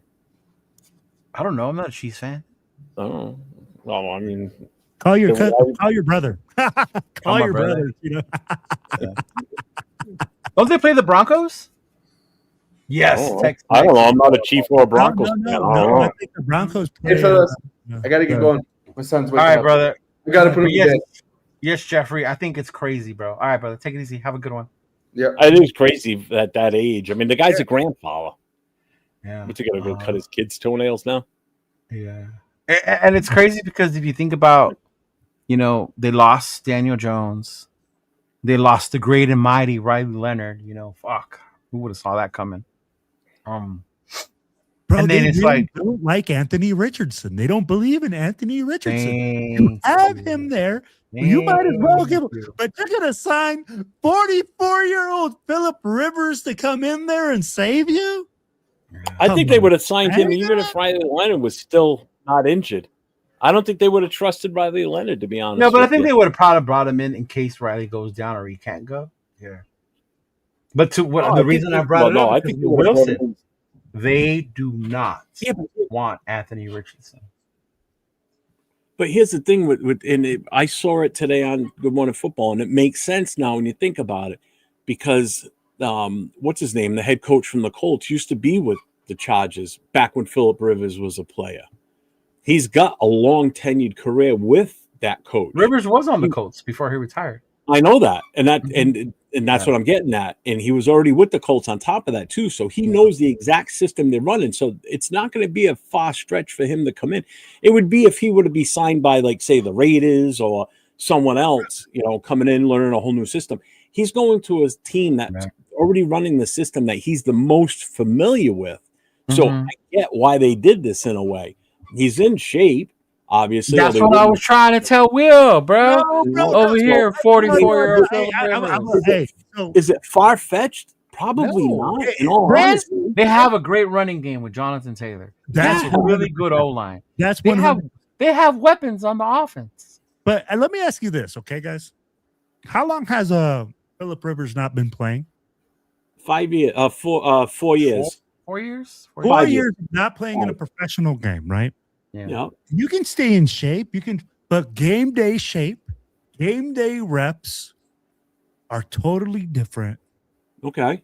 Than you staying in shape. And that's why I say, hey, Phillip Rivers at 44, I feel like, hey, bro, I still feel like I can hoop. But let's be real. I look like my vertical is like a whole 6 inches. And I'd be like, I feel like I can still do it. But I'm going to tell you like this, bro. 4 years is a long time to come off from your couch and go out there and try to sling the ball around. Is it though as a quarterback? Because look what Joe Flacco did. Joe Flacco wasn't retired 4 years, Cheeto. But he hadn't played in forever. He was 40 years old, bro. But he was, bro. You were going. Where? You were going to practice. Before the Browns got him? Who? Where? He was playing with Nope. Years, bro. Years. Let me see. Hold on. No, I don't remember Joe Flacco. He was with a team last year. Yeah, he has been around. He's 40. But again, he's on the practice squad, so they have to decide on Saturday if they're going to activate him or not. They've already said it's more than likely it's going to be the last 3 games of the season and he's going to get in. So this does give him a little bit of time. I think he's going to be fine. You know what? I don't like the guy because when he played for the Chargers, obviously, I think he's a whiny fucking baby. But as an older dude coming in and playing, I'm kind of rooting for him in a way because, number one, I want to see the Colts in the playoffs. I really do. I thought nobody cared about the Colts. Dude, because they were so damn good early in the season, but the quarterbacks getting injured just killed them because they were the number 1 seed at one point a few weeks ago. And next thing you know, they're now the number 7. They're like the last team to get in. And as long as they can keep pace and stay above the Chiefs don't get in. That's the whole thing, too. Who leads the AFC South right now? Jacksonville does. With Jacoby Myers? Wow. Go figure. Right? He goes from one of the worst teams, if not the worst team in the league, to a team that's already in the playoffs. That's going to make the playoffs. And he's playing pretty. That's another team that won the coaching tree thing. The coach they hired was a good hire. Yep. So Cheeto, we were talking about it, right? You asked. He played for Baltimore, Denver, Jets, Cleveland, Indianapolis. Then he played for 2 teams in one season. Then he went to Cleveland and Cincinnati. Not 1 year that he hasn't played. He was on those teams, but he didn't play. But here's the thing. What we're saying is he's getting those practices. He's getting those live reps. Cheeto, from going 4 years. You sound like Pete Carroll, bro, giving all this credit to practice. Without a rep? 4 years without a rep. And you're going to tell me that Phillip Rivers is going to come in there and look good? Yep. He's also been a high school coach, too. So, he's out there flinging the ball and playing with doing shit, too. When you're a quarterback as good as him, home, literally. It's natural to him to be a fucking quarterback. Oh, I get what you're saying. Now, if this was a 44-year-old running back coming back in the league, that's different. Right. Like if you were telling me, say, a 40-year-old Jamarcus Russell was coming back. Like, bro, stop. Yeah. Right? But you're talking about Phillip Rivers. No slouch.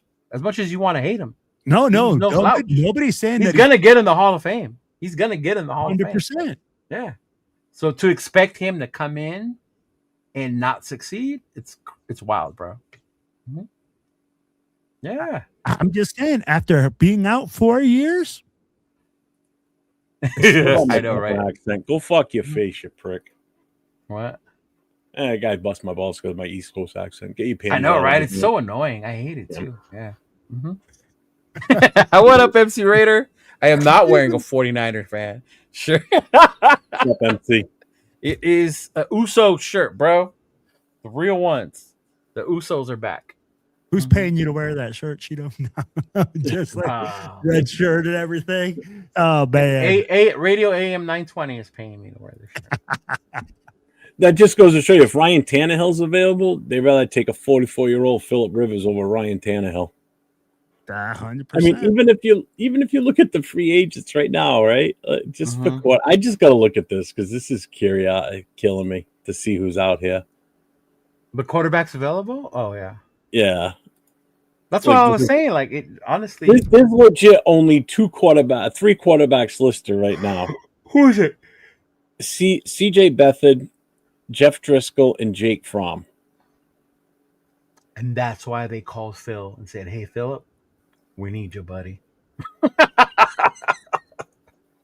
But come on, man. I'm like, Philip put on his Wranglers, told all 12 of his kids, watch the house, kissed his grandbaby goodbye. kissed his grandbaby goodbye. Papa will be home in January, maybe February. Yeah. What's his contract look like, bro? Oh, I don't know. It's got to be. It's Probably a veteran minimum. There's a veteran minimum. Yeah. Veteran minimum. I mean. Yeah. Yeah, that Seahawk defense. Go figure, right? Mm-hmm. And all they had to do was get rid of old man Pete. Look at that. There's no chance. That's right. I forgot what defense I just dropped. I just dropped one of my defenses. I picked up the Eagles. Just like so the Colts are playing the Seahawks this weekend. Oh. Oh. He probably won't play in this game. Yeah. I think they're okay with losing one more game if that's what it comes down to. Who's the Seahawks? No, the Colts. And get him ready for the last three to make that playoff push. So that means Anthony Richardson will play this week? I have no idea what this situation is for the depth chart. That's crazy. I can answer that right now, actually. Let me see. Yeah. Because now I'm curious on that one now. Tight end too, a quarterback or something like that. They said that their tight end played quarterback. They've only got one quarterback listed in their Anthony Richardson? No, Riley Leonard.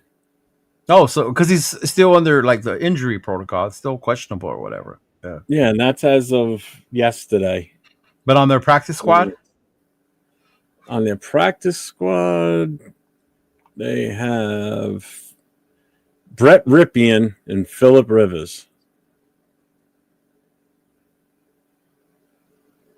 Yeah, I see. Mm-hmm.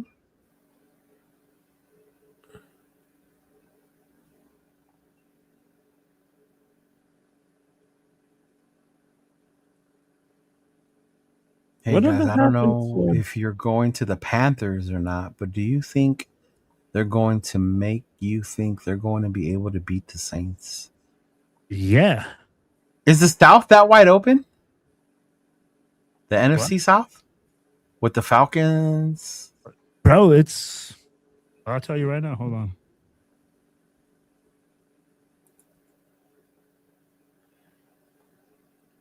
NFC South is Tampa Bay 7-6. Tampa Bay is leading that one. There you go. Mm-hmm. Atlanta's 4-9, and New Orleans is 3-10. So Carolina got a shot, bro. That's crazy. Yep. That was a big win they got over the Rams a few weeks back. Mm-hmm. Yep. Even the West is pretty tight between the top three. The Rams are 10-3, Seattle's 10-3, San Fran's 9-4. Shoot, the AFC North is tight too. They're all 6-6, or something like that, or 5-6, or dude, the NFC North too. Green Bay's 9-3, 9-3-1. Chicago's 9-4. Detroit's 8-5. Minnesota technically is not out of it. They're 5-8. Dude, the whole NFL Redskins and open, Giants were eliminated. And this is the year the Raiders decided to win 2 fucking games.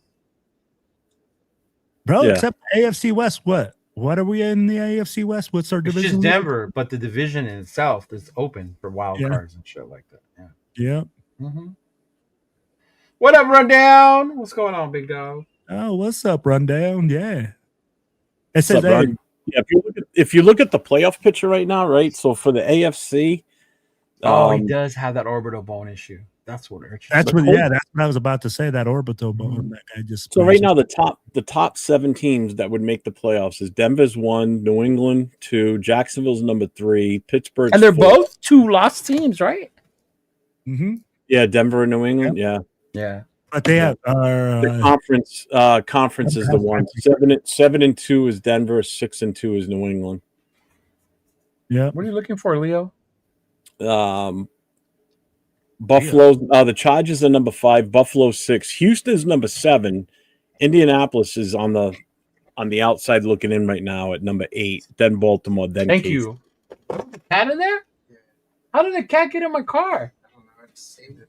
No, it was like stuck between the battery and like the. Oh, underneath? Yeah, underneath. It was just going. When I got home, I heard it going. I thought it was like a toy or something, or like maybe like a TV show. Yeah. Or something. But Addison got here like 2 hours later. She's like, I still hear like a meow. And I go outside, I hear the same thing. Bro, It's that's like, man, I looked at it, crazy. it was in your car, like stuck under the engine and the battery. Just, I don't even have an engine. My car's electric.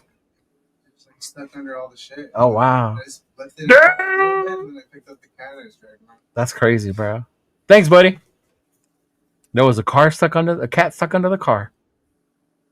What's up, Martinez? Mm-hmm. Yeah, I'm good, That man. is crazy. Yeah. Man. He's like, how'd the cat get in there? I don't know shit. Oh, wow. Worm says the Texans are undoubtedly the best in football. No. They're a good What's up, defense. breakout? In my opinion, Texas are undoubtedly the best in football. They single-handedly helped us win games. What? They helped us win games. Maybe he means their defense. Yeah, like their defense definitely is probably one of the Oh, best. the defense is good. I ain't going to take that away from them. Hell no.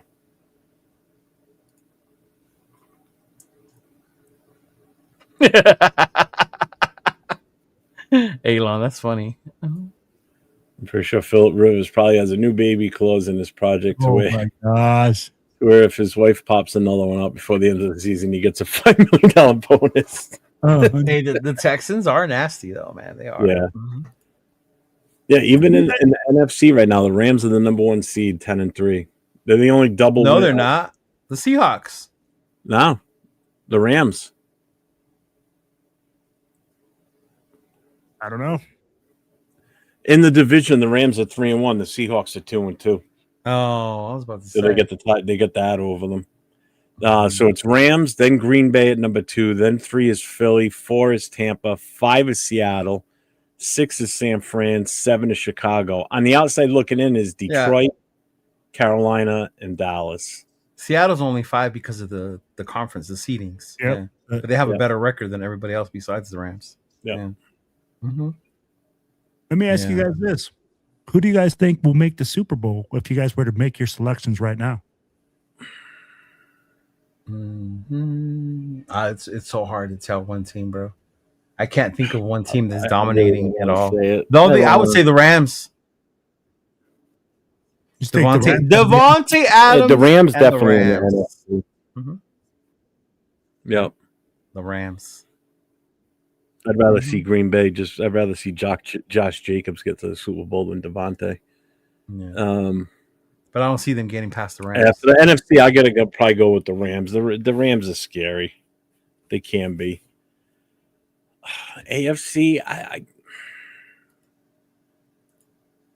don't want to say the name of the team. You don't want to say New England.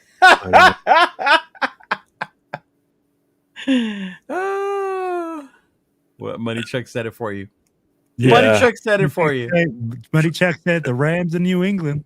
Mhm. I hate to fucking say it. I just can't see. I don't think Denver's good enough to make it to the Super Bowl. I think their really defense is good enough to stop them, but it'll be a slobber knocker. Yeah.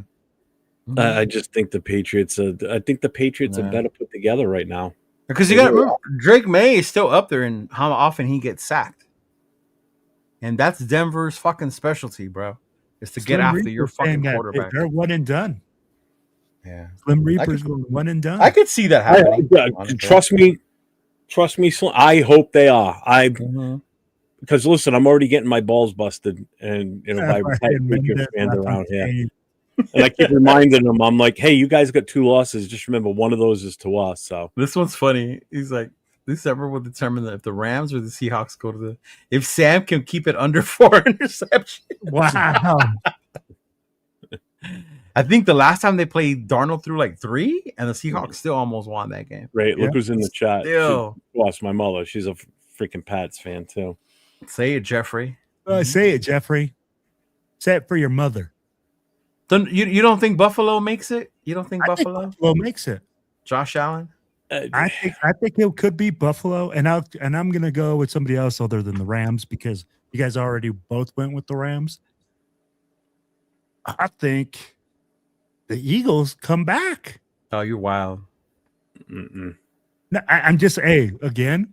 I'm not saying If they don't change their offensive scheme, they're not going to survive the playoffs. I'm telling you. We'll tell this weekend. We'll see what happens after Sunday. If for some reason we can shut down their offense with our defense, then I don't think Philly's got a shot. They'll make the playoffs only because they're default going to win their division. you think But I our don't- defense is gonna stop their offense, I said if. He's saying If. Oh, bro. Our defense You ain't not gonna listen to stop no anything offense. everybody says. It's selective hearing. You said, Like my kids when they were bro, little. like it's even an if. You said if. I'm like that. If is a huge if, Jeff. I'll be like, we ain't stop nobody. Yeah, but look again. Just rewatch last night's game, man. The Philadelphia's offense looked horrible last night. Saquon Barkley agree. couldn't get out of his own way, and it wasn't really his fault either. They just were that bad, and I don't think that, the Chargers' defense is like a superstar defense. I don't think they're like all that. To be honest with you, offense was just pitiful last night. I mean, Jalen Hurts throwing 4 interceptions.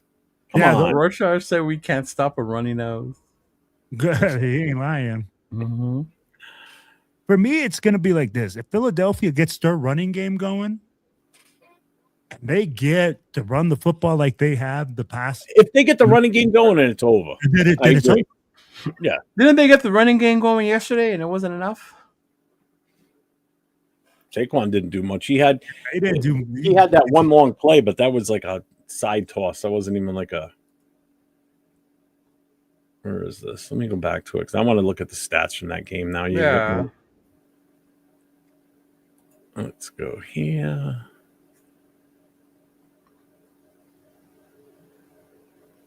What the fuck with this? Remember, chat. Let us know where the best barbecue spots are in Houston. And Tex-Mex. Tex-Mex for Cheeto. Hell That's all he's going to eat there, he said. He's not eating anything else, but or Taco Bell. I mean, That's Barbie- just Mexican food. barbecue with eye candy. Wait, did have 100 yards last night? Didn't seem like a man watching that. See guy. how you guys don't He had a listen to me? 52-yard run. He had a 52-yard run. So There's no winning with you guys. A running back gets 50 yards, we're happy. Saquon had 100 yards.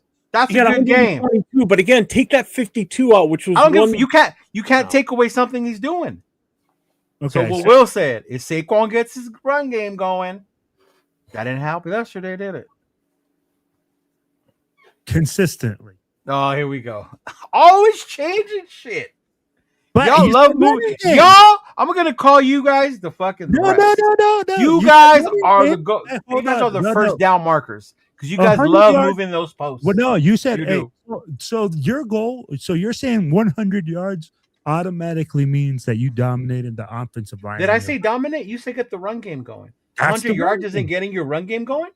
No. How many yards is getting your run game going? Will For me, it doesn't. 101. No. Time of possession matters also. Time of possession matters Again, also. moving the goalposts, bro. Right? Moving the goalposts. So let's- Since when is 100 yards not a good day for a running back? When he gets 200 versus the Thank you, Raiders. SoCal. SoCal, thank you. Like I said, Sure. you guys are the first 200 down yards. markers. You guys just love 200 moving the yards is chains. the marker, Cheeto, for Dow. These two guys will move the chains, whatever fits what they're trying to tell. So let's see. He had that 150. He had a 52-yard run, right? He had 122 combined rushing yards in total. Take away that 52-yard run. So he rushed for 70 times on 19 God carries. damn, 70 yards on 19 carries. So in my opinion, to get the running game going, it's got to be 71 yards. Oh, okay. See? Fucking first down markers over here. But still, that's not a good average if you think about it. I mean, I'm not talking about you got to get that. They got the run game going yesterday. But did they? Oh, good Lord. Look here, chain gang. So, and here's a few things, right? I get what you're saying, Cheeto, when you get 100 yards, right? And you're saying, hey, you got 100 yards, you got 100 yards worth of offense on the run game. But when you're talking like, what was his average? Like, it's funny because if I do that with Genty, you motherfuckers lose your mind. Now you're nitpicking. I've never said that about Genty. When have we talked about Genty? We talked about him not getting enough touches. Oh, see? Mm-hmm. So now it's about the touches, not the yards. 20 carries, 122 yards. That's a 6.1 average. Wow, that's so bad. That's horrible. How dare he play like that? 70 yards on 19 carries, 3.6. That's a big difference with that 52 yards removed. Yeah, but you can't remove something he did, can you? He broke one tackle and blasted down the sideline. He did what he had to do as a running back. You can't take that away from him, and I agree with you. You can't. I get that. Exactly. He did it. It fucking counts. Oh, but if you took that away, if we took Geno Smith's interceptions away, fuck, we have rainbows and unicorns. He'd still suck. He'd still be shit. God. That means he'd have more sacks. Right? Jesus, with you two. No, I'll be like, you're saying, hey, your mark is 100 yards. I get you. I'm like, and you're right, Cheeto. He had the 100-yard mark. 122, Will. No, that's total yard. That's like I think catching and everything too. Dude, when I think getting your running game going is when you're running it between the tackles, and that's a running game. When you do a fancy little outside toss to him like that, that's still a run. I get that, but it's such a different type of play instead of running it up the middle and letting you offensive line didn't do shit on that play. What'd they do? They didn't do a goddamn thing. NFL fans of the world, remember this. Runs don't what count did the unless they offensive go line up do the middle. to get him those yards? Unless Nothing. the offensive line blocks for you, it doesn't count, according to Jeff. No, and here's the thing. Here's one explanation I do like, and I'll go with it. Taking away the 52-yard is like saying you can't chew gum and walk at the same time. Thank you. You did it. It counts. Absolutely. Well, I'm uncoordinated and I can't do that, so I take my 52 yards away. But check this out. Here's the comment I like, and I can't. Pete Carroll can't chew gum and coach at the same time. That's apparent. Yeah. Getting your run game going doesn't refer to specific number of yards. It's a football phrase meaning your rushing offense is functioning effectively and consistently gaining positive yards. It sounds like he gained positive yards, Will. Did you watch the game? Did you watch the game? I watched half the game, yeah. Okay, then that's it. That's all I need to know. Hey, I didn't the watch. Eagles ran the ball. What cost in the game was Jalen Hurts. Oh, I saw the end. Mm-hmm. I saw the end there. But what I was saying, again, I go back to it and I say you have to have a consistency. Right? And that's where I like that comment about that. I'm like, that's what the run game is you have a functioning, effective, and consistently moving positive down the yards. It's not about getting 152-yard rush. Only when you go up the middle, then, right? Well, I didn't say nobody's talking about. No. I'm just saying I like it. A toss play is cheesy now, apparently, because the offensive linemen are. A toss play. You can. Hey, I'll take a cheesy play like that from Genty anytime we can get, but we don't even do that shit. Thank you. It's just like this. Let's look at Shador's numbers. They're the skewed. chain gang back in effect. No, hey, let's look at Shador's numbers, right? Why are we talking about Shador now? Yeah, why are we bringing him up? James left the show. Just wait, hold on. When you talk about numbers, right? They can be misleading. Oh, here we go. Am I right? All right, folks. Thanks for tuning in tonight. Yeah, numbers can be misleading, bro. If you Well, throw a freaking screen The blast, point was, you said if Philly gets the run game, obviously you didn't watch the game. I told you they had their run game going yesterday. If you would have watched the game, you would have seen that was the only thing they had going. The pass game was kicking their ass. And he ran for negative yards in one game on the season where he rushed for 2,000. So go figure that one out. Yeah, go figure that one, right? Yeah. Mm-hmm. That's how amazing Barry Sanders Yeah. was. Never another guy like him. But hey, if you think Philly's going to come out of the NFC, then hey, they can. Power to them. Hey, I'm trying to be positive. You just bitched to me earlier for being negative. I'm trying to be positive that if we can stop their offense, we might have a chance. So, what? I mean, we still have to put points on the board on our offense, but that's besides. Oh yeah, the drop balls too. Jesus Christ, bro. Oh my God. I just don't understand. Yeah. Mm-hmm. Oh, trust me. I also had AJ Brown on one team, Devontae Smith on another, and yeah. AJ Brown, 13 targets, 6 catches, less than 50%. That's insane. Yeah. And he still had 100 yards. Jack Besh wish he had 13 targets. Jack Besh, he had 100 yards. He was 6 for 6. He had what? He was 6 for 6, I believe, if I'm not mistaken. Who, 6 Besh? targets, 6 catches. Yeah. Yeah. I think, was it 6? Yeah. I think so. I'm going to double check. 50 yards. Yeah. He was the leading receiver. I did pick him to be my X Factor Saturday night on our show. Oh, yeah. What an X Factor. Wasn't. Hey, you know what? Figured with thought out, maybe he'll get a chance to actually, show something. I mean, I think he showed something. I mean, the kid can catch the ball. That's for goddamn sure. Jackson did. Had a great catch. Let's see. Yeah, 6 catches, 6 targets, 6 catches, 50 yards. Bowers was 5 targets, 4 catches, 46 in the TD. Lockett was 4 targets, 3 catches, 41 yards. Jackson had that 1 catch, 1 target, 25 yards in the touchdown. Tucker, on the other hand, 5 targets, 2 catches. Bro, we suck. I mean, like you literally said, Colton Sutton, 10 targets, 6 catches. Jesus.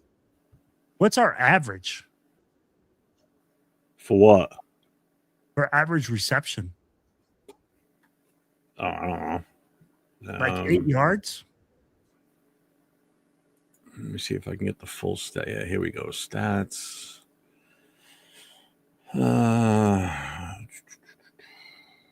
Where's the team stats on here? If you look at it, man.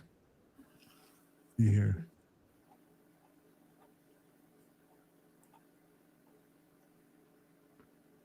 What was your question? Average what?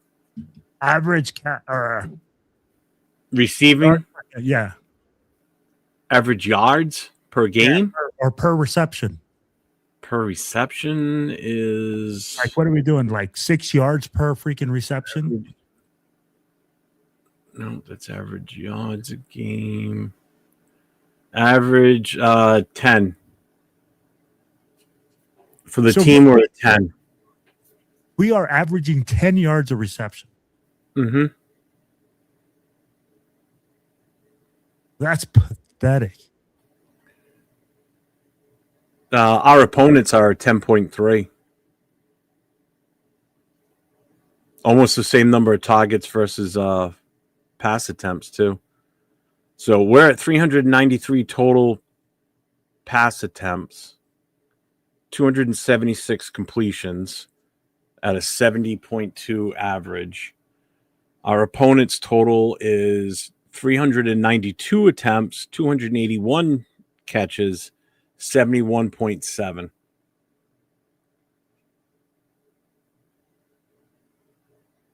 Thanks, Sonia. Appreciate that. Hey, Sonia. How you doing? Yeah, she stopped by to give us a thumbs up. Appreciate it. She's awesome. She's good people. Yeah, so I got I mean, basically we're average with who we're playing against, but I mean, now if you look at the where are we? If we look at rushing, just for shits and giggles, We're at we're 30. averaging 72 yards, 72.7 yards per game. How are we averaging 72 yards per game? We are at 277 rushing attempts, 945 yards total is the team, with an average of 3.4. Hey, And only 4 total rushing touchdowns. jeez. Our Don't worry, opponents, you ready for this one? This is the big difference. This is great. What's that? So our opponents, 384 rushing attempts, 1,481 yards, Holy sh! 3.9 in average,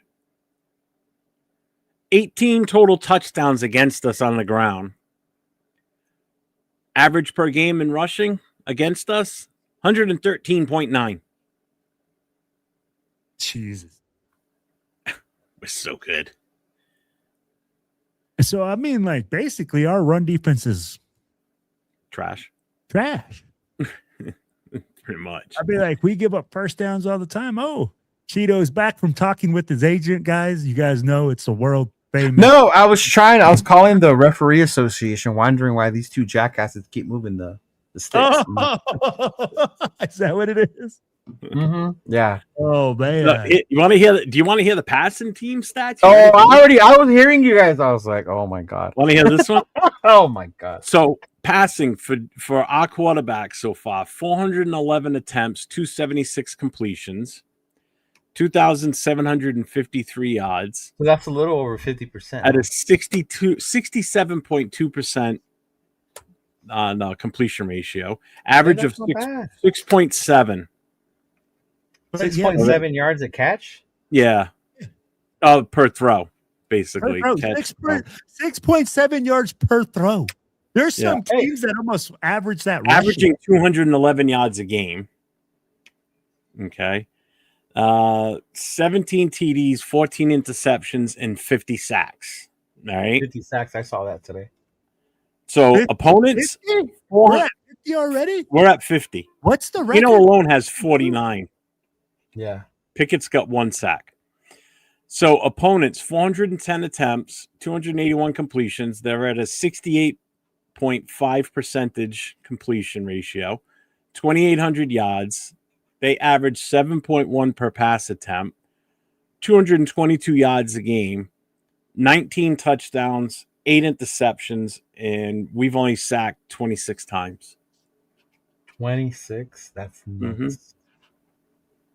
8 interceptions? That's it. That sounds high. I don't remember 8 interceptions. But Blue Kelly has 2 in one game. So I'm like, I can see 8. But I'm like, Jesus, bro, 50. Palomar has 2, right? Yeah. Yeah, that's great. 1. Yeah, 1. I think so. So there's 4. Who else would have 1?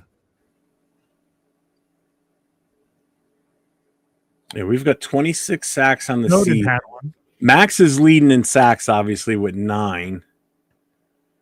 Next closest after him is Jonah with 4. 4? It's still Jonah? Yep. Yep. Kuntz has 3. Kuntz has 3. That's disgusting. Let's see. Everybody else has like 1. Tyree has 2. Yeah, everybody else has like 1 sack. No one else is in. Him having 3 sacks is disgusting. Yep. So if it wasn't for Max, we would be dog shit. Most interceptions on the team. Let's see. Palomaro's got 2. Kelly's got 3. Who's got the other ones? Snowden has 1. Max Crosby has 1. Yeah, Max has 1, and Devin White has 1. Oh, Devin White does have 1. He's the one that got it off Shador, right? Yep. Yeah. Yeah. Now, fumble recoveries, Atlanta Roberts won, Butler won, Kai Blue Kelly won, Booker won, Tyree won, Hemingway won. So we've only recovered 6 fumbles out of 7 forced. That's not bad, though. I mean, there's only 1 we didn't recover. Out of 7 forced fumbles, we've gotten 6 back. So our defense has caused 14 turnovers this year. Mm-hmm. And our opponents, let's see. Where is sacks? 50 sacks, yeah. Interceptions. Interceptions is 14. They've forced 5 fumbles on us. They've recovered 3 against us. So we have 17 turnovers total. Mm-hmm. So we're -3 in the turnover differential, but it feels like we're minus 1,000. Mm-hmm. Pretty much. Bro, I don't get it. These numbers are so skewed. Like, if you're looking at these numbers, we shouldn't be getting blown out consistently like we are. The turnover ratio is kind of similar. The only thing is our rushing defense sucks. And we can't block nobody. So Carlson, kicking, he's 17 out of 22. His percentage on field goals is 77.3, as long as a 54. He's 17 for 18 on extra points. Our opponents are 20 for 23, 87 percentage, and 34 for 34 on extra points.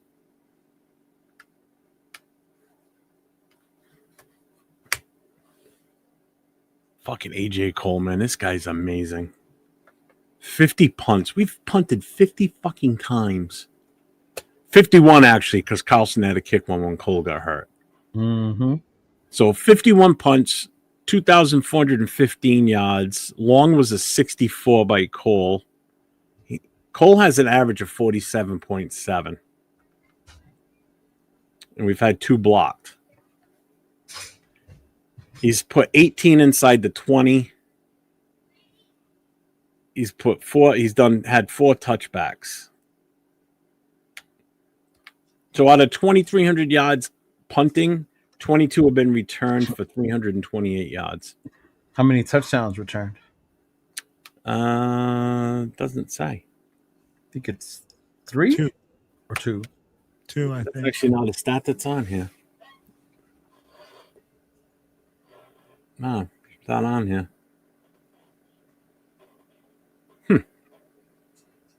Mm-hmm. Carlson has regressed. But so basically, in hindsight, yeah, we suck on all aspects of the game. You didn't need to tell me all those numbers. I watched the games and I knew that. Well, I was doing it in case James is still watching, because we know he doesn't watch all the games. Yeah. Games are hard to watch, man. Games are hard to watch. Are they though? Bro, let me ask you this. Okay. How many times you as a hardcore, and I consider you probably a pretty avid Raiders fan. How many times have you considered turning off the TV this season? Not once. Not once. Not once. Dude, I have an hour and a half drive from my house to the location to watch the games. You know how many times I could have left at the start of the 4th quarter if I wanted to, and I don't? Yeah. When I go to Paris, I drive an hour away to go watch those games. That's because that you guys are some of the guys that I'll tell you what. I've heard that quite a few times this year, where people are saying, "Yo, I just want to turn off the TV. I don't want to watch this crap anymore." Not me. Doesn't care how bad we are. I will watch till the final second is clicked off that clock. And it isn't since I started this YouTube thing. No, it has been something I've done since I was a fucking kid. Yeah, I've always been that way. I mean, Yeah. Jesus Christ! I went to New York and watched us lose 44-7, and I stayed till the final minutes were done. Yep. Final Oh seconds. no, I get what you're Yeah, I saying. still sat there afterwards for a little while talking to Giants fans around me. Have there been times where you turned the TV off, Wilfredo, and walk No. away? No. I've sat there, but I'm telling you like this year has been so like the Chiefs game, bro. I'm not gonna lie to you. I watched the game, but I wasn't engaged. No. It literally came to the point where people like I felt like people are watching the game. You watch the game because you watch the game, but to say that people are fully engaged watching the game, no, bro. I watch it, but I can't say that I'm 100% engaged. And I don't think if it wasn't for beer, that half these fans couldn't finish watching the game. Damn, we're gonna go there just because you don't drink. We're gonna blame the alcohol. No, I said if it wasn't for beer, they couldn't fit. Like, bro, I don't know. What does that have to do with it? You got to be pretty drunk to be watching these games and trying to Wow, finish these is that games. what it is now? Okay. Hey, Tito, what are you So doing? I now don't drink it's a drop, and I watch shit. the whole. I haven't had a drink in over Hey, 5 I want years, you and to tell I me watch every what game. positive thing you're watching coming out of the game? This dude said you have to. That's why, because we're drinking beer. Now he's shaming us for drinking beer. I'm not shaming you for anything. Did I shame you for drinking beer? You got to be watching beer to be able to stay through this. I said that people Jeff, what'd he say? probably can't get through it. That's exactly what I And said. what did he say right after that? He said you got to be drinking beer to go through this. And you get, hey, See, right? no, you're right. If I did say that at the second one, Yeah. I'd be like to say that people are not considering turning off the game. I'm like, I'm telling you, this is not the first time I heard on. Listen, man. If you watch the game, if you turn it off, if you go fan, however the fuck you want to fan. Yeah. Quit telling people to watch the game. Quit telling people you shouldn't want to watch the game. Let them fan however the fuck they want. Period. No, I get what you're saying. I'm not telling people how to fan, but I'm telling you that this is the first year I've heard that. It ain't the Right. first year. No. No. People were probably doing this shit last year during the 10-game losing streak. And I guarantee, yeah, and I bet they were, but I'm just telling you, were. this is the first Exactly. time. So it ain't the first time. Yeah. Maybe you need to put You your think I little can get in the closer to the stadium with Raider this Nation. Sunday? Yeah. Well, I don't know. In Allegiant, they don't let you. No, No? you can't take Yeah. you can't take a selfie stick. Yeah, in Allegiant, they don't let you. You can only take a camera with like a short Yeah. little thing and everything.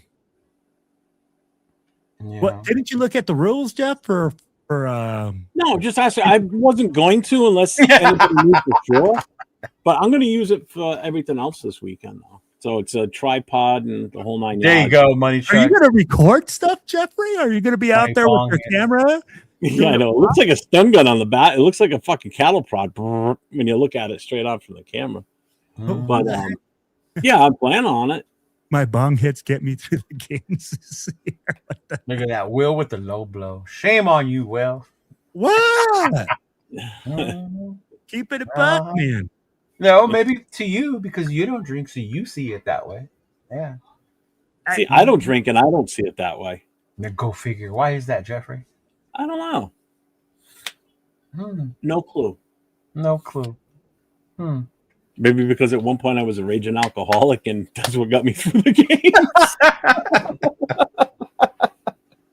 Right? Nah, even when I was fucking shit-faced, I'd still fucking pay attention to the games. I could still talk about it the next day with no problem. So Yeah. Shit, I wouldn't I remember tried the Jimmy. game if I got shit faced. So are we done? Thanks watching us, but then I remember the Chargers have never ever won the Super Bowl, and I feel better. Oh my, who was that? Not lying. G fam. Oh.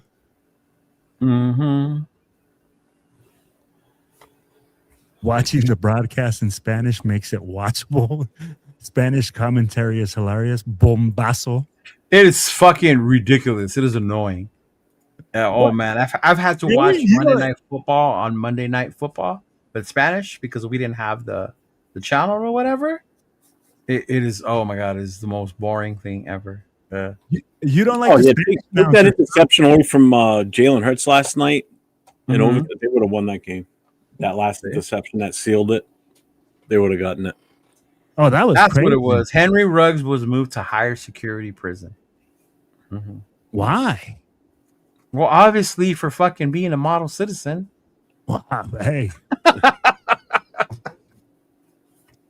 Why you assume I know about this jail stuff there? Chido? Why would someone get moved to higher fucking security? I don't know. Maybe somebody put a hit on him. Because he did a good deed. So we're going to reward you by putting you in maximum security. He was doing everything he needed to do in jail and lower minimum. So Well, they- apparently he was doing something outside the jail that Exactly. got him again. So, needless to say, he's not rehabilitated yet. Yeah. Mhm. Oh, Frank Weber dropping the PC. Oh, who knows, man? Oh, yeah. He runs too fast for the lower security prison guards. Oh. Hey, that might be factual when people are trying to bring him back. Say, hey, what should we do if we see Henry Ruggs get out of prison? Bring him back to the Raiders. Oh man, We I got love bringing up old stuff. Whose turn is it tomorrow night, Leo? I believe it's Jay's. Okay. oh, you guys are flipping channels, huh? No, we use thing, but just somebody does the setup and the layout, everything. Oh, Yeah, that way there, it's not always just one of us doing it, you know? So, like for Tuesday, how Jeff always does it. Yeah. Yeah. Which I don't mind. I mean, I'm home, so it make a difference to me. Ah. Man, that was such a nice throw by Kenny Pickett. Yeah, it was. I can't argue that. So, do you guys see Kenny Pickett starting? Nope. No, because Pete won't do it. Yeah. And I don't get. So I'll be like, Pete comes out and repeatedly does the same thing. Do we see anything coming out of this season, guys? Any positivity coming out of the season? Anything that we can say, hey, you know what, Raider Nation, we got some hope for next year. The top draft pick. That's it. That's where you're at with it, Cheeto. What else is there? We still got Brock Powers and Ashton Genty. Like, Yeah. that's really like, and that's hard. Yeah. Because if you're talking to people right now and telling them that the best thing that's coming out of this season for next year is a draft pick, I'll be like, bro, this is why we're at where we're at. We have no hope. I'll be like, guys, do you see anything happening to say we're going to get better next year? No. Have you? No. No. Talk to me after the season and who's the coach and That's what before I'm free saying. agency, and then I'll have a better idea. It's so much than just that. It's because there's so much like you don't know what's gonna happen. Is Pete Carroll gonna stay here? I'm Yeah, looking forward to Pete Carroll being fired, but that doesn't mean he's gonna get fired. We don't Yeah. even know what's going to happen next week. We can't even say Exactly. Like how, you just it. answered your own question. Thank you. You're If asking you're us looking to at it right answer now, a question. I'm just saying, do you Right guys see here in front of anything me right now? Because I'm like, right now for the future, I'm like, bro, that's the only thing we got to look forward to in the Yeah, season. I know that. But what I'm saying is if you're looking at this team as we're sitting here right now talking live on this show with this current roster, coaching staff, everything that's there and doesn't change, then no, I don't have any hope next year. If things change, which we don't know what is and what will or what if anything will change, then we'll address it then, to be honest with you. I can't give an honest answer to that. There's no way. Just can't. There's You so know, much just the same thing. Like unknown. someone asked me, do we go and get should we draft Mendoza now? Technically, no. If things don't change, then why? We're no better with or without him. So what's the difference? So until changes get made, and it starts with what we're going to do with the coaches, plain and simple. We don't have an offensive coordinator. No. Yeah, that's the other thing. You don't even have a definite offensive coordinator. So if Pete Carroll stays, that means we got to pick another offensive coordinator because I don't see it being Olsen. Right.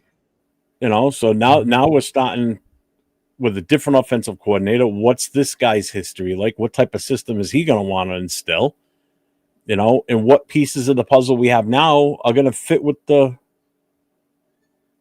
what he's got planned, whoever comes in. Mm-hmm. Some of our players may not even fit well in that system. Then we got to address a whole different bunch of bullshit. You know? So, I mean, there's so many different answers to that question. Well, and there's so many different ways to not answer that question. Well, I'll ask you guys one last question. You guys think that Tom Brady has gotten a free pass this year on everything that it's happened this year, that they're saying, hey, he's part of ownership? Hey, he's part of ownership. That is such a fucking bullshit thing to think, because it was the nation and media who assigned that role to Tom. All Tom did was buy into the Raiders. He never once said he was going to be the personnel person. So you guys don't think he's like involved in any of the personnel decisions? Does it look like he is? I don't know. I'm like, from what I've heard, he was supposedly influential in drafting. This? Hey, I heard from the freaking what is that? That stupid. I'll get you a name. I'm gonna get you a name, bro. I know it was on X. And everything on X is. No, I was reading an article. And it did say that. Well, my point is that whole narrative sounds good. It's cool, but he can't be fully in while he still works at Fox. And that's the part the fucking idiots don't get. No, 100%. So asking that or thinking that in itself is just dumb. So here's the thing with this. It's you want the true, what everybody's hoping for to be the Brady experience. Right. It's not going to happen, like Leo just said, until that day comes. Because until that comes, he's extremely limited what he can do with the team. Can't go to certain meetings. He can't get down and be on the practice. He can't be around players. He can't talk to them. And it impacts what he does on Fox, because he can't even be in those production meetings. He has to do everything via, satellite locations, basically. He can't be in the same room because he's part owner of another NFL team. So how effective is he even able to do his job at Fox, to be honest with you? That's the other thing you got to look at, because he can't be there with his co-host in the same room with him together asking those questions. So you guys are on the train that he has had no decision making whatsoever. Like, I'm on the train that the media and other fucking people on X like to make it seem like it's a big deal to every decision to Tom Brady, or that he's the savior, when he's not in a position to do that. No, I get what you're saying. And he's not. Tristan Kuhn was the one that put out that article. Who? Tristan Kuhn. Exactly. Who? Hey, I gave you the name. I'm like, hey, you guys. Thank you, Jeff. That's what I'm saying. Motherfucker, shit on X, and that ain't one of them. Swear it's fucking true. Hey, I will send you. I'm just telling you, man. And I'm saying it, but I get it. But what's the credibility behind it? Money Chuck, I agree 100% right there. Yes. To me, that's the guy who's making the decisions. Well, is he really? Because I don't think he had. But then the problem is him and Pete aren't on the same page. No, they're not. It's obvious. And Pete and his own offensive coordinator weren't on the same page. Yes. So if your coach and your offensive coordinator aren't even seeing eye to eye. Thank you, Frank. That's all he is right now. Brady is a fucking face. He's a puppet for us right now. Okay. He's a face. His face is all over Las Vegas. His brand is all over Las Vegas. 100%. We really don't even know what he is truly involved with and not involved with the team, because they've never come out and said it. So he may secretly be involved in this stuff, but there's no proof. There's nothing. Right. He's never come out and said, "Oh yeah, that was my decision." Or the you're right. Say, well, he has never come out to say that. When have you ever heard anybody say that was all him? Nobody.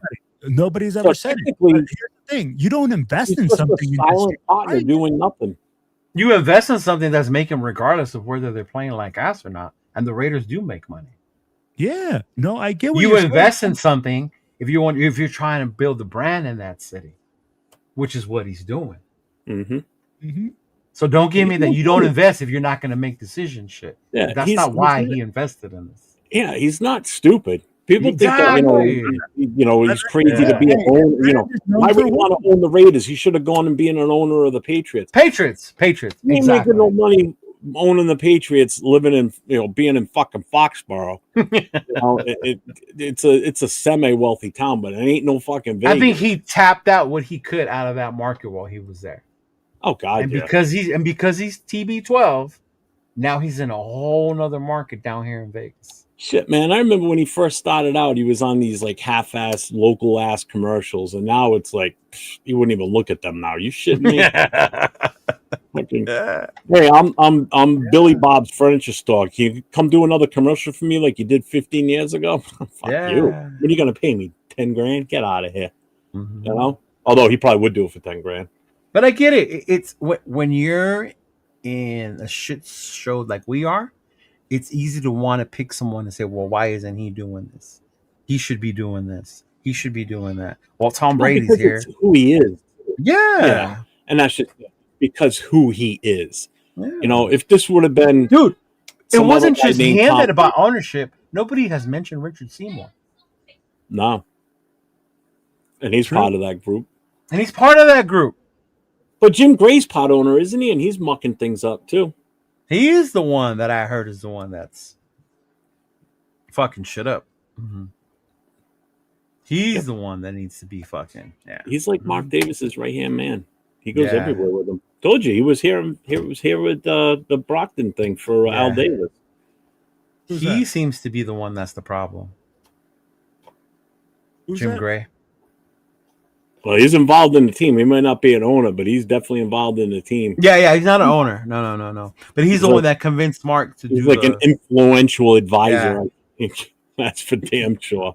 Convince Mark to let them to sell the ownerships, basically. Yeah. Mm-hmm. Really?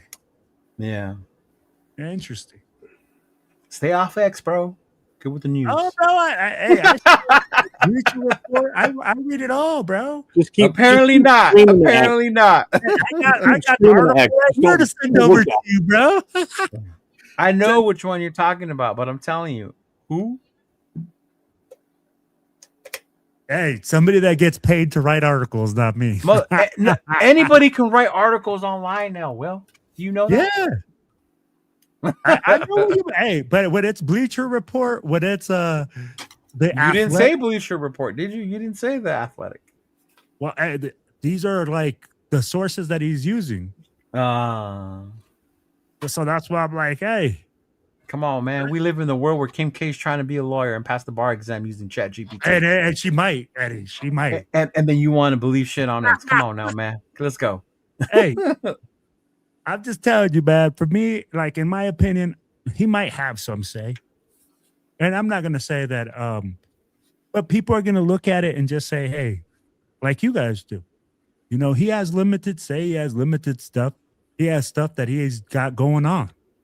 I'll be like, I'm sure he probably says, "Hey, man, that guy looked good to me," and you can say that, But is he saying like, "Hey, like draft that guy and you have to make this move"? No, I don't think he's doing that. But do I think like if they go to him and they say, "Hey, Tom, does this guy look good?" Yeah. Yeah. I remember the whole thing with Cam Miller. Cam Miller was Brady. This right here. Yeah. This right here. Okay. Yeah. Mm-hmm. So Thanksgiving. This past Thanksgiving. Somebody I know saw him at a restaurant Thanksgiving night. By himself eating dinner at a restaurant in Vegas. P.F. Chang's? Probably, but he was by himself. Well, think about it. He's got no family. His mom and dad are gone now. He's got no brothers and no sisters. Mm-hmm. So he's got no nieces and nephews. Never been married. All he has is himself. But everybody else that's around him all has family. But he spent Thanksgiving by himself at a restaurant, and I actually saw a picture of him. It's legit. It's him by himself. The majority of what his friends were are gone now. Cliff Branch was a really good friend of his. Willie Brown was a really good friend of his. All those guys are gone. Those were all really good friends of his. Yep. So yeah, it is true that he does not have many friends, but he does have friends. But again, like I said, they have families. So if it's Thanksgiving, they're with their families, but he's alone at whatever restaurant. And like I said, I was shown the picture on Sunday, so it is 100% legit, not made up. I'm not bullshitting you. Mm-hmm. But yeah, I was like, holy shit. When the guy showed me that, I'm like, are you fucking kidding me? He goes, look, zoomed in. I'm like, holy fuck. And there's only That's one person with that crazy. haircut. So Yeah. it's obvious that it's him. But yeah. Will, let me tell you about the credibility of it. So I went on X right now, right? Okay. This is what I saw on X right now. Diego Pavia detained by ICE. Cheeto, What come is on that? now, bro. I'm not. This is the kind of shit you No, see what on the- X. This is what you just said. No. Diego Pavia, the quarterback, right? What's the source? Bro, I'm just letting you know that's What's on the X, source? man. I'm just telling you. He I was, think it's what? too. Yeah, Diego Pavia, the quarterback. Yeah, I know who he is. What did you say happened to him? He was detained by ICE in his residence in Tennessee. Sources say his parents came to the U.S. illegally, which makes him land on Pavia. This is the shit you find on X. I get what you're saying, Cheeto. Okay, that's all I want to let you know. What was the source? Was it like, are you looking at, hey, where did they write the source from? Are you telling me the article you read had a sources page that you went to I said verify? CBS. Yes, it was like from CBS. Come on, Stuff man. like that. Yes. Stop, bro. Stop. No, I'm saying I'm gonna send it over to you just so that way you can see it. Yeah, stop. But yeah, Mark's Brady. He tried to get Brady. Like, dude, exactly. This is what he reminds me of, Jeff. John Candy's character. Who? Mark. When you talk about him eating alone. The Oh, movie yeah. Planes, Trains, and Automobiles. When everyone's gone and he's just alone now. Yep. Mm-hmm. Yeah. That's crazy. I Man, couldn't that believe sucks.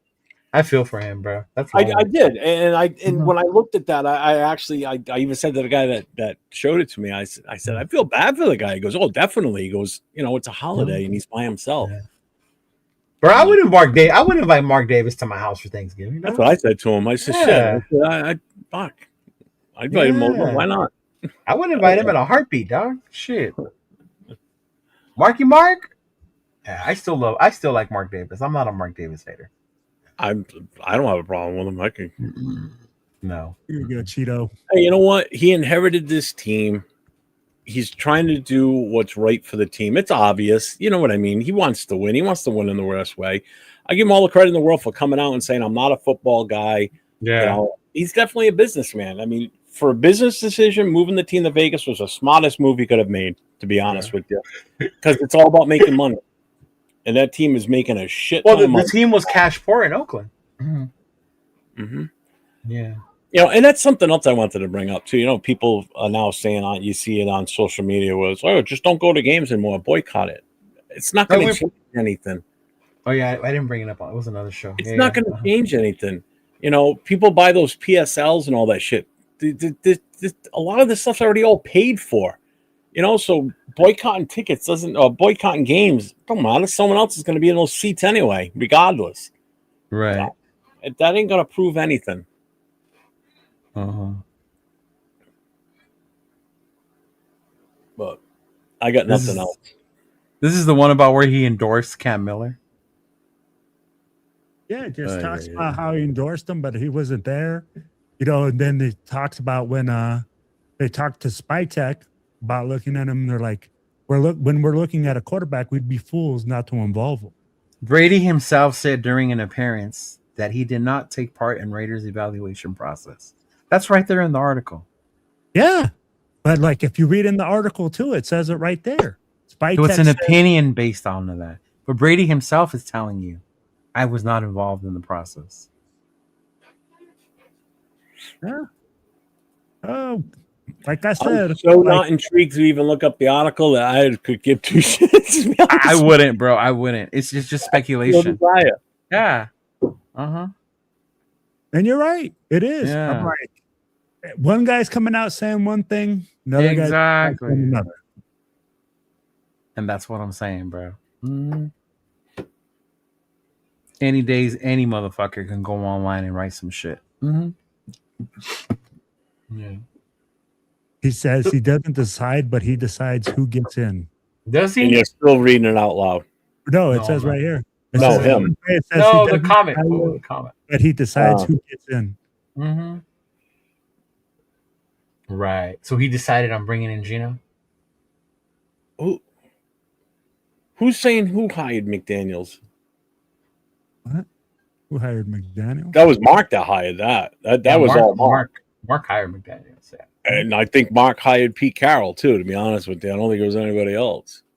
But it's funny because Mark as much had as his hands people in the hiring of criticize coaches. that, everyone in the league felt that Mark made the smart move by hiring 100%. Yes. And that's the funny 100%. part. As much as they want to criticize Mark for it, all the news, everyone said that was the smartest decision Mark had made because McDaniels had redeemed himself in New England again. And Because he was the hottest up-and-coming coach. coordinator. He was the hottest coach coming out. But here's the thing, right? Like we saw, like we saw what he did in Denver, and a lot of people that lived here, at least in Colorado, I'll tell you like that. People were like, "Yo, McDaniels just ain't it." But he took a chance, and he took a chance on the hottest coach. Look at this, Pete Carroll. Everybody, when Pete Carroll came, thought that Pete Carroll was going to change the culture. Not everyone. A lot of people. Not bad, Cheeto. Because you like ND and not USC. But I'd be like, a lot of people thought he was going to come in here and change the culture. That he was the right guy for the job. Because we had AP before, that he wasn't experienced, that he didn't have this, that he didn't have the championship caliber. So then we hire Pete. He has the championship caliber. He has the whole resume thing. It just hasn't worked out. And I mean, like, it's crazy to me how people come out and say that Mark just doesn't care about the team, that Mark doesn't want to win. Bro, what do you expect this man to do? Yeah, the choices he's made just haven't panned out. Bro, you hire the young gun head coach. You hire Gruden, who had freaking the pedigree and like everybody loved. Bro, you hire AP because everybody loved AP because everybody was on the AP hype. I was on that train. Yeah. What else do you want the guy to do?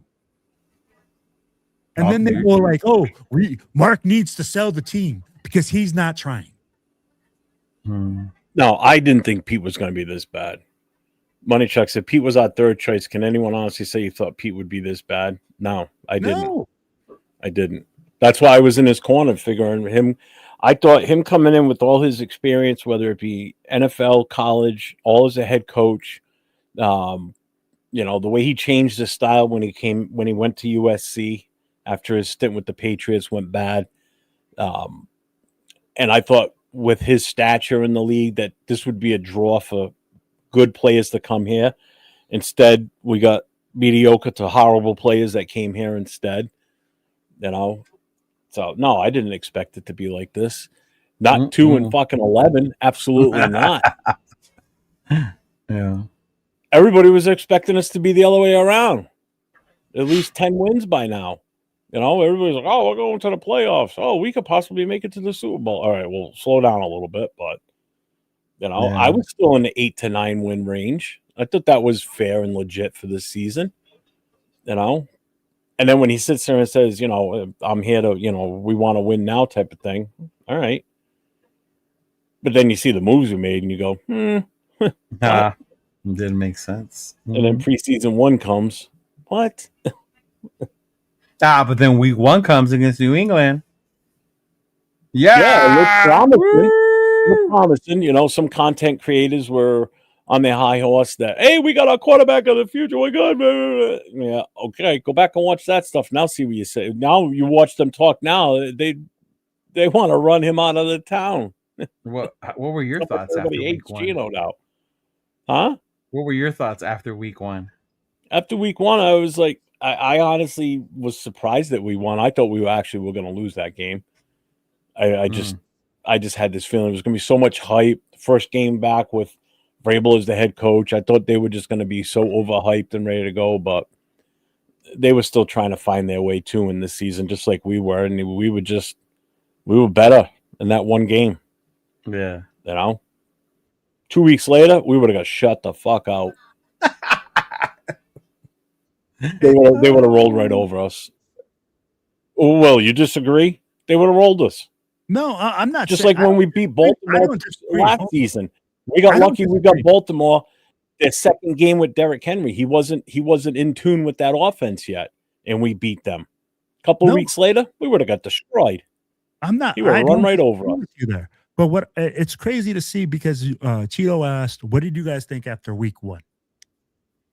Bro, I remember going in week 1 and I said, "We won! Wow!" Like literally, I remember sitting in that stadium, like waiting for us to lose. See, bro, like really, like I didn't celebrate till the very last. And Marlene will tell you because like we were sitting right next to me. And I was like, wow. I'm like, I can't believe we were this efficient. Like we were efficient on offense. And I was like, whoa, can't believe it. So at the end of the day, I was like, bro, like I remember having a video saying, wow, we won. But man, this is just piss poor performance. And I'm like, to say that we expected this from Pete, no. Nobody expected to be this bad. For me, I was excited. My biggest thing was because of living here, I just was afraid that we were going to lose the game, even though I felt like we were going to win it anyway. But I still was afraid that we were going to lose the game. And then you guys all get to go home to the other side of the country, but I still have to be here with these Pats fans. But the fact that we pulled that game off, that's what made me happier more than just winning the game, was the fact that it was now that it's my turn now to shit talk because we just beat you guys and you guys were all hyped. You were going to kick our ass the whole 9 yards, and I lived on that for a few weeks and it was great. I loved every minute of it. Now, fuck. Now they get the last laugh because now they're number 2 in the AFC, and I think they're a legit shot to make it to the AFC Championship. I really do. I get that feeling, Jeff. Whether they win that game or not, who knows? Bro, I get that feeling because that game in Denver, all I wanted was freaking for the Raiders to win in Denver so I can talk my shit. So that way you can, you're in that home state. You're sitting there, you get the business. I mean, like, bro, did you guys see the stadium versus Denver? It looked like Mile High. There was so much orange in there. I was like, holy cow. The camera panned the stadium at one point, and I was like, ooh, a lot of orange. And it was that one corner that they panned just to the right of the section that's underneath the torch, that bowl corner right there. And it was just orange. I was like, holy shit, there's a lot of fucking Broncos fans there. You could hear it on TV. Oh, yeah. Oh, definitely could. That I could definitely tell. Yeah, because when our offense was out there, it was loud as hell. Yeah. It looked like an away game, and it felt like an away game. I'd be like, literally, man, it's amazing to see how the other fans are starting to pour into our stadium now. Starting to. Oh, no. Now it's like an invasion, bro. Starting to? Dude, it's been like that. I haven't been to a game like that. You go to a lot more games. I was about to say, like, it's not starting to. At this point in the season, that's how it is. Really? Yeah, because we're so bad. Mm-hmm. See, I haven't been to like a game late at Allegiant, except for like that late. The only one where we were more fans, and it was by a little bit, was the year we fired McDaniels, and it was against the Broncos, and it was AP's last game. We didn't know if he was going to stay. That's the game I was at. So we went to that one, and then that one it was more like 60-40, but it still wasn't by a lot, but there was still a lot of Bronco fans. But that was one of the few games at the end of the year where we were there more than the other fans. And tickets are cheap. Mm-hmm. Yeah. And that's where I'm like, maybe that's why I said, I'm like, I've never been to a game late in the season. I always go to like the season opener or like in the middle. That's what I'm saying. It ain't starting to. Trust me. That's the thing. Wow. Mm-hmm. Dude, me and Nate were joking about it yesterday. That's why me and Nathan go to games at the end of the year. Because the tickets are cheaper for us. We actually get to sit in the 100 section. We're drinking about going to the Giants game and buying club seats. Don't forget, that's a Saturday game, too. Mm-hmm. Saturday? Yeah. As of right now, it's still to be determined. But No, that one's going to be a Sunday. We're not going to play on Saturday. It's Saturday. I'm telling you. Go look at the schedule right now. It's a Saturday game. Yeah, we're not playing on Saturday. Okay. Why would they put us on a Saturday? Because that's what the date was for the schedule. That's the date. It's a Saturday game. Trust me. Well, you don't believe me? No. Hey. Let's see. 8:05. You know what? That game versus the Chargers. Saturday, December 27th. Yeah, that one was blacked out. Mm-hmm. Giants at Raiders. It's like showing at 1 o'clock. What? Oh, 1 your time. Yeah, our time. Mm-hmm. Yeah. Yeah. But no, yeah, it ain't starting to. That's a thing. Really? Mm-hmm. Like I said, I'm like, I've never been to games late in the season. I'm like, man, now it's like, and I went to that Chargers game late in the season, but I was like, man, it didn't look like that. Which one? The one he's talking about? No, I went to the one at the end of the season where we took AP, where everybody was chanting AP. That was the Bronco one. That wasn't the Charger one. Oh, was it the Bronco one? Yeah, that was the Bronco one. Yeah. All right. Yeah, I was at that one where they were like AP, but it looked we were at least 60 to 70% in that game. Yeah. Mm-hmm. That was one of the first times though at the end of the year. And I think it had more to do with people wanting to be there to cheer on for AP. Mm-hmm. If we start winning, do you think things will change? Oh, yeah, of course. Or do you think people will still sell their tickets to make a profit? The people who are there to make a profit with their tickets are always going to want to do that. Mm-hmm. No, they're there regardless. Yeah. Mm-hmm. They're usually the ones that complain about people not showing up to games too, though. Chido, you would know. You go to a lot of games. Bro, I tell you, Samoa made a video about it afterwards, what Pete Carroll said. And it's funny because people will bitch and complain. But we know who are the ones that go all the time and the ones who don't. We know the ones who bitch, but they don't ever show their face. It's the same people we see all the time. We all know each other already in jail because we're the ones who come. That's it. Yeah. Mm-hmm. And it seems like to me, like that crowd is very, very small. Because every time I go, I'm like, it's always the same people in J-Lot. It's always the same people doing the same thing. And I'll be like, it's hard, man. What are you supposed to do different? And then you go in the beginning of the year. What are you supposed to do that's different? Bro, what are you supposed to do that's different? I'm like, the environment is definitely different. I'm like, but at the same time, I'm not saying like it's different in a bad way. It's just like different in a way that the Raiders are not producing, and they're saying, hey, it's being a bad effect on the whole team.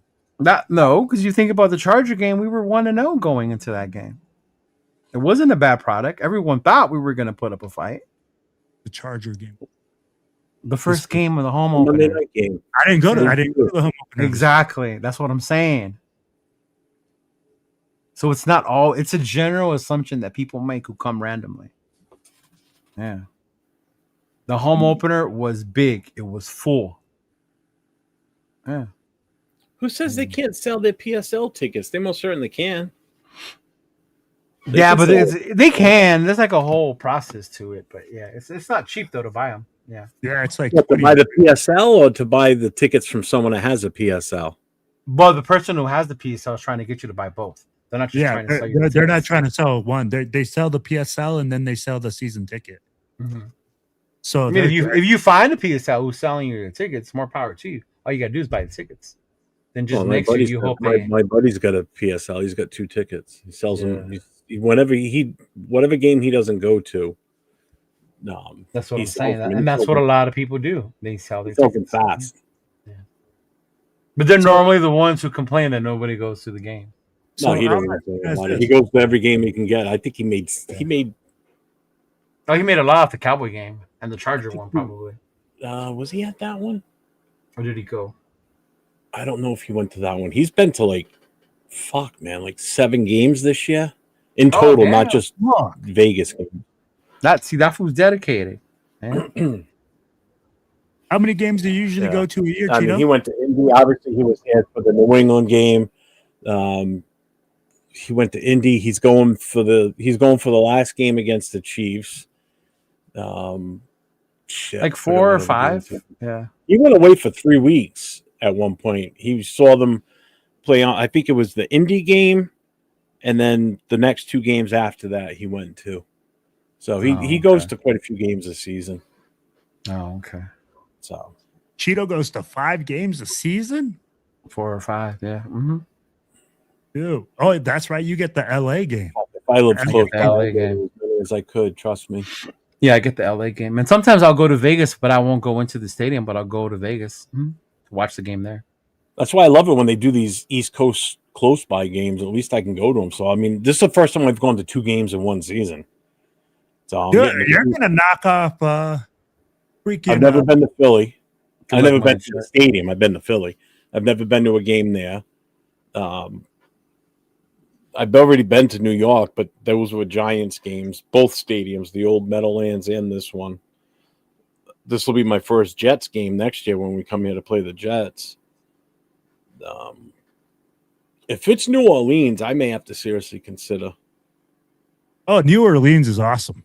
That's why I want to get there. If you ever get a chance, man, New Orleans is definitely a stadium to go to. Well, if it comes down to this, if it comes down to money used to go to New Orleans or Vegas, I'm going to Vegas.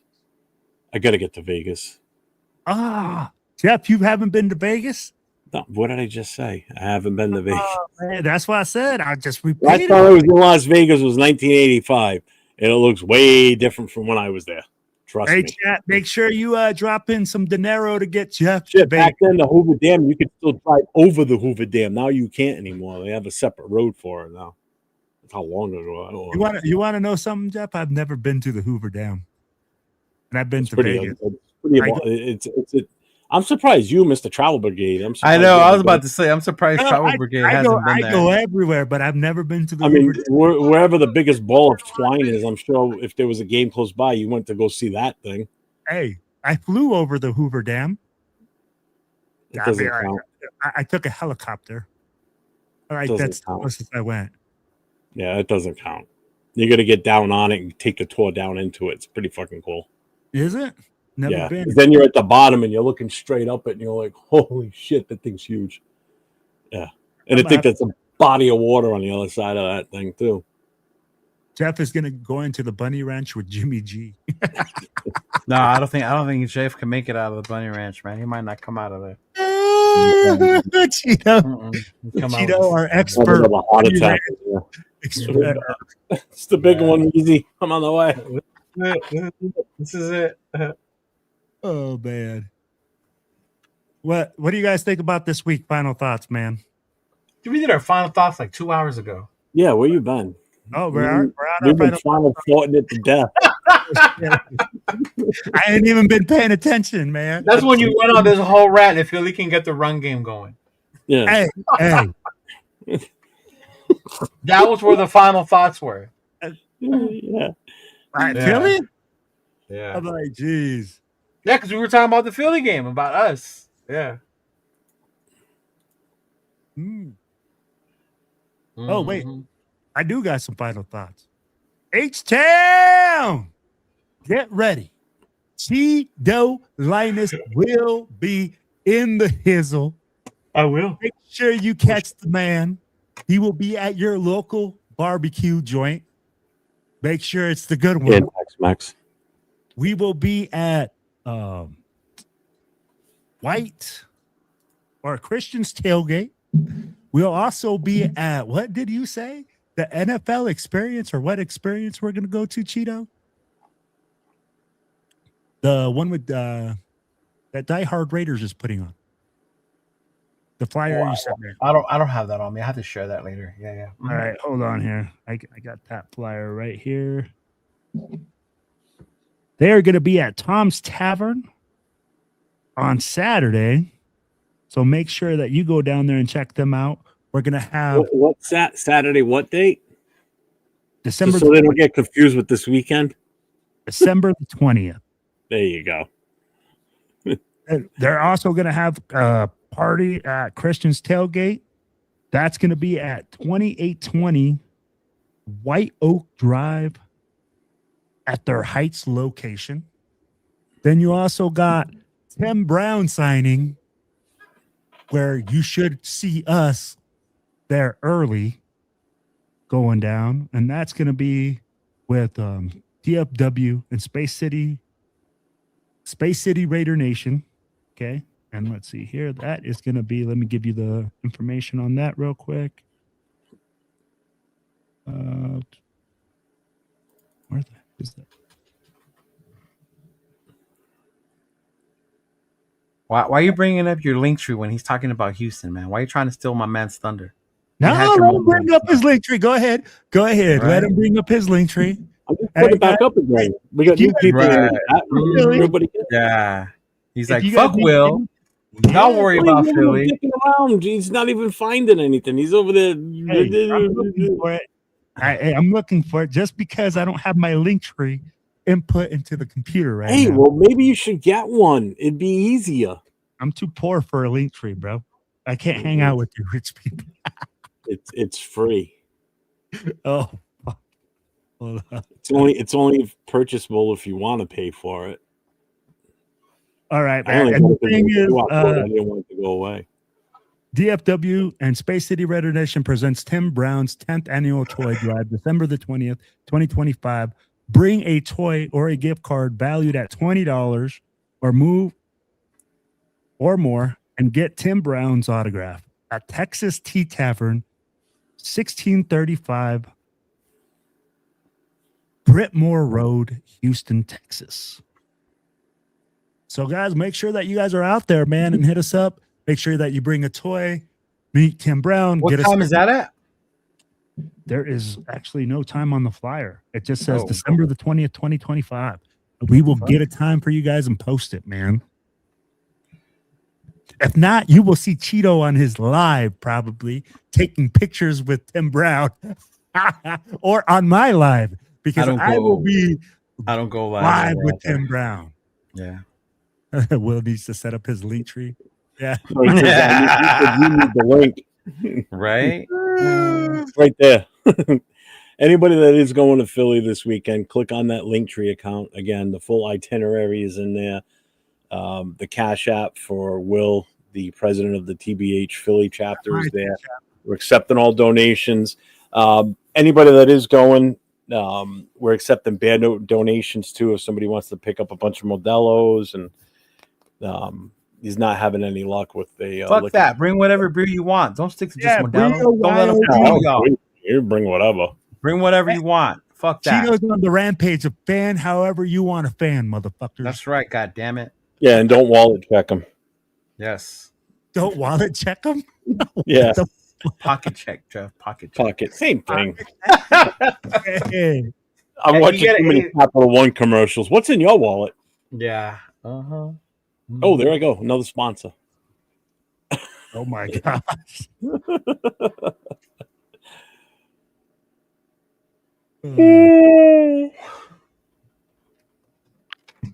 Well, guys, I think the show is done. We are closing down. Let's get out of here. What is up with the supermarket thing? I don't know, man. It's just one of the gadgets. You see? Crazy. I owe one. I can't with this dude. This dude is so ridiculous. At least we heard him the whole time, and he's not bouncing on the screen, moving away from No. I'm not talking about Will. I'm talking about Mitch. I'm talking about Mitch. Oh. What did he do now? He went on this whole rant about Gino doesn't want to be here and needs to be gone. Mind you, we talked about this at length yesterday on the show. Yeah, I remember. I watched it. I watched you. But when you watch the video, I have Gino's family members This is messaging me and like, bro, shut the fuck But that's such bullshit, bro. Hey, I'm gonna ask you guys something. Does a guy that Bro, doesn't you're want to gonna be extend this here show another get hour. up after getting his ass kicked every single play to get back in the huddle? The guy's fucking limping, bro, and he's fucking getting back in the huddle. How are you gonna say that he doesn't want to be here? But Because hold on. you run a page where you just try to Because get I'm people to Mitchell click and do Rents, that. and I know what to do. I'm a whole 5'8" and 160 pounds, but I could take this team to the playoffs. That's There's your Mitchell Rent, donation. bro. Mhm. And that's what I don't get. Why are we going and talking about players, bro, when you see these guys giving max effort, fucking killing themselves? And then we want to say that the players don't want to be here. Yeah, it's Can we stop the nonsense, bro? It would be like if he quit, then I would believe it. But this motherfucker hasn't quit. You know, Thank you, Gio. You know what, Gio? When I see you in Houston, bro, we're gonna have a beer, we're gonna cheers, and we're gonna say "fuck that dude" at the same time. Damn. Have one for me too. There you go. G-Fan with the $10 super chat. Thank you, my guys. It's not going, but here's my donation, but you can't collect it until the end of the month. You should have just sent it to the Cash App Will and them have or whatever. Yeah. Well, I was I was going to give Will some good news tonight. What's the good news? Not you. The Will Well, from what's the good news? Then? Just drop it. The I'm real gonna- Will. So on Sunday, when I was with my chapter, all my executive board were all there. So I asked everybody if they were okay if we did a certain dollar donation to the TBH Philly chapter, and they all agreed. So we're going to be donating $200 towards the whole the whole weekend, the tailgate and everything for him. That's awesome, Jeff. It's awesome. Send it to his thing. What does he have? A Venmo or something? Yeah, well, I'm going to give it to him when we get there. It'll be easier. Or I can do You it. just give it to him before. What if he needs the money before? Yeah, we can do that too. Yeah, why you gotta wait till the day of? Like, hey, bro, here's this. Like, yeah. Well, because I need to talk to him, because if it means I can also stop and pick up stuff for him too. Because he's not. Here's the problem. He'll be here Friday, but he's leaving Friday night. He's got to catch a plane to North Carolina. His daughter's graduating on Saturday. Whatever school she's in down there. So he's flying down there Friday night, and he won't be back until late Saturday. He may be back in time for the start of the night party. So he's going to miss the Friday night get together. He's going to miss the Saturday day one, but his VP is going to be there. I've already been talking to his VP. So, sucks that it just happens to be the same weekend. So he's bummed about it, but I'm still going to see him Friday before he goes. So that's why I don't want to give him the money, because if he needs me to pick stuff up, I can do it. You know, that's the whole reason I'm not going to just dump it to him, but I'll let him know tomorrow. I thought you wanted like a big ceremony and everything. Like, hey, we made this big check for you. I thought you wanted CBS to be out there to record you while you're handing over the check, bro. Oh, I've already sent them an email. So he's like, hey, I'll be in Philly just in case you guys need another picture. I know Brian Fowler's going to be there, so I'm looking to hook up with him too. Yeah. So yeah, thank you. A big shout out to Jason Schwatter with a $4.99 super chat. Rooting for you guys this week. Fuck the Birds. Diehard Bucks fan. Bring back. Take care of the defense. No, we want Gruden. But I appreciate you, brother. Thank you very much for the $4.99 donation, man. Hey, if our brother Afrakasi is in here, man, hey, my man, you are killing it out there, making that extra large look like a medium, bro. Holy cow, bro. That was so random. Hey, I'm just saying. That's why I was saying, if you're in That's the why chat. you got me looking. I'm scrolling back through the chat. I'm like, did I miss it? I'm like, that's just random. Hey, I was Like, just what thought randomly had Afakasi vision of him in a medium coming to your mind? No, bro.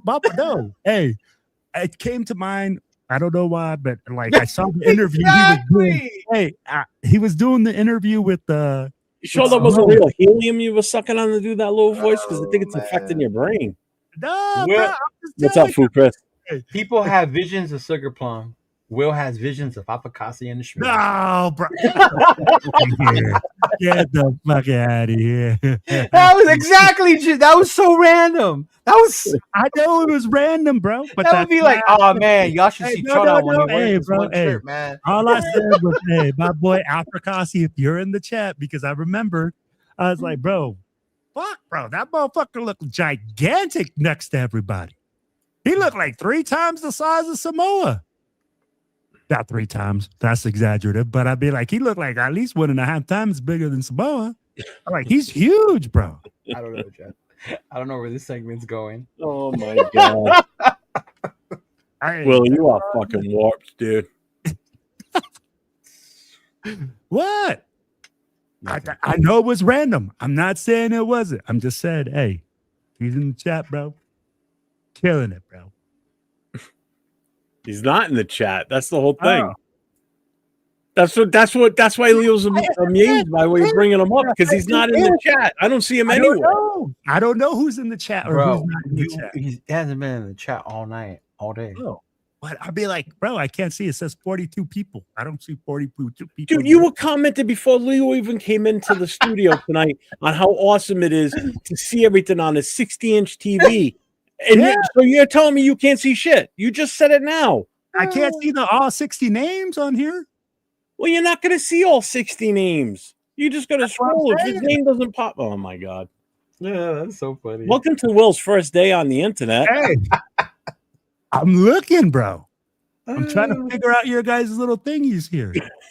What thingies? It's a chat on the side, bro. I'm clicking on like all the little icons. Oh, man. That's here. funny. Change everything here. Oh, Hopefully I can link up with him tomorrow, and then I'll let him know that you were on Will's mind last night around 10:30. yeah, I'll be like, hey, Wilson, fucking looking like. Is he still out here?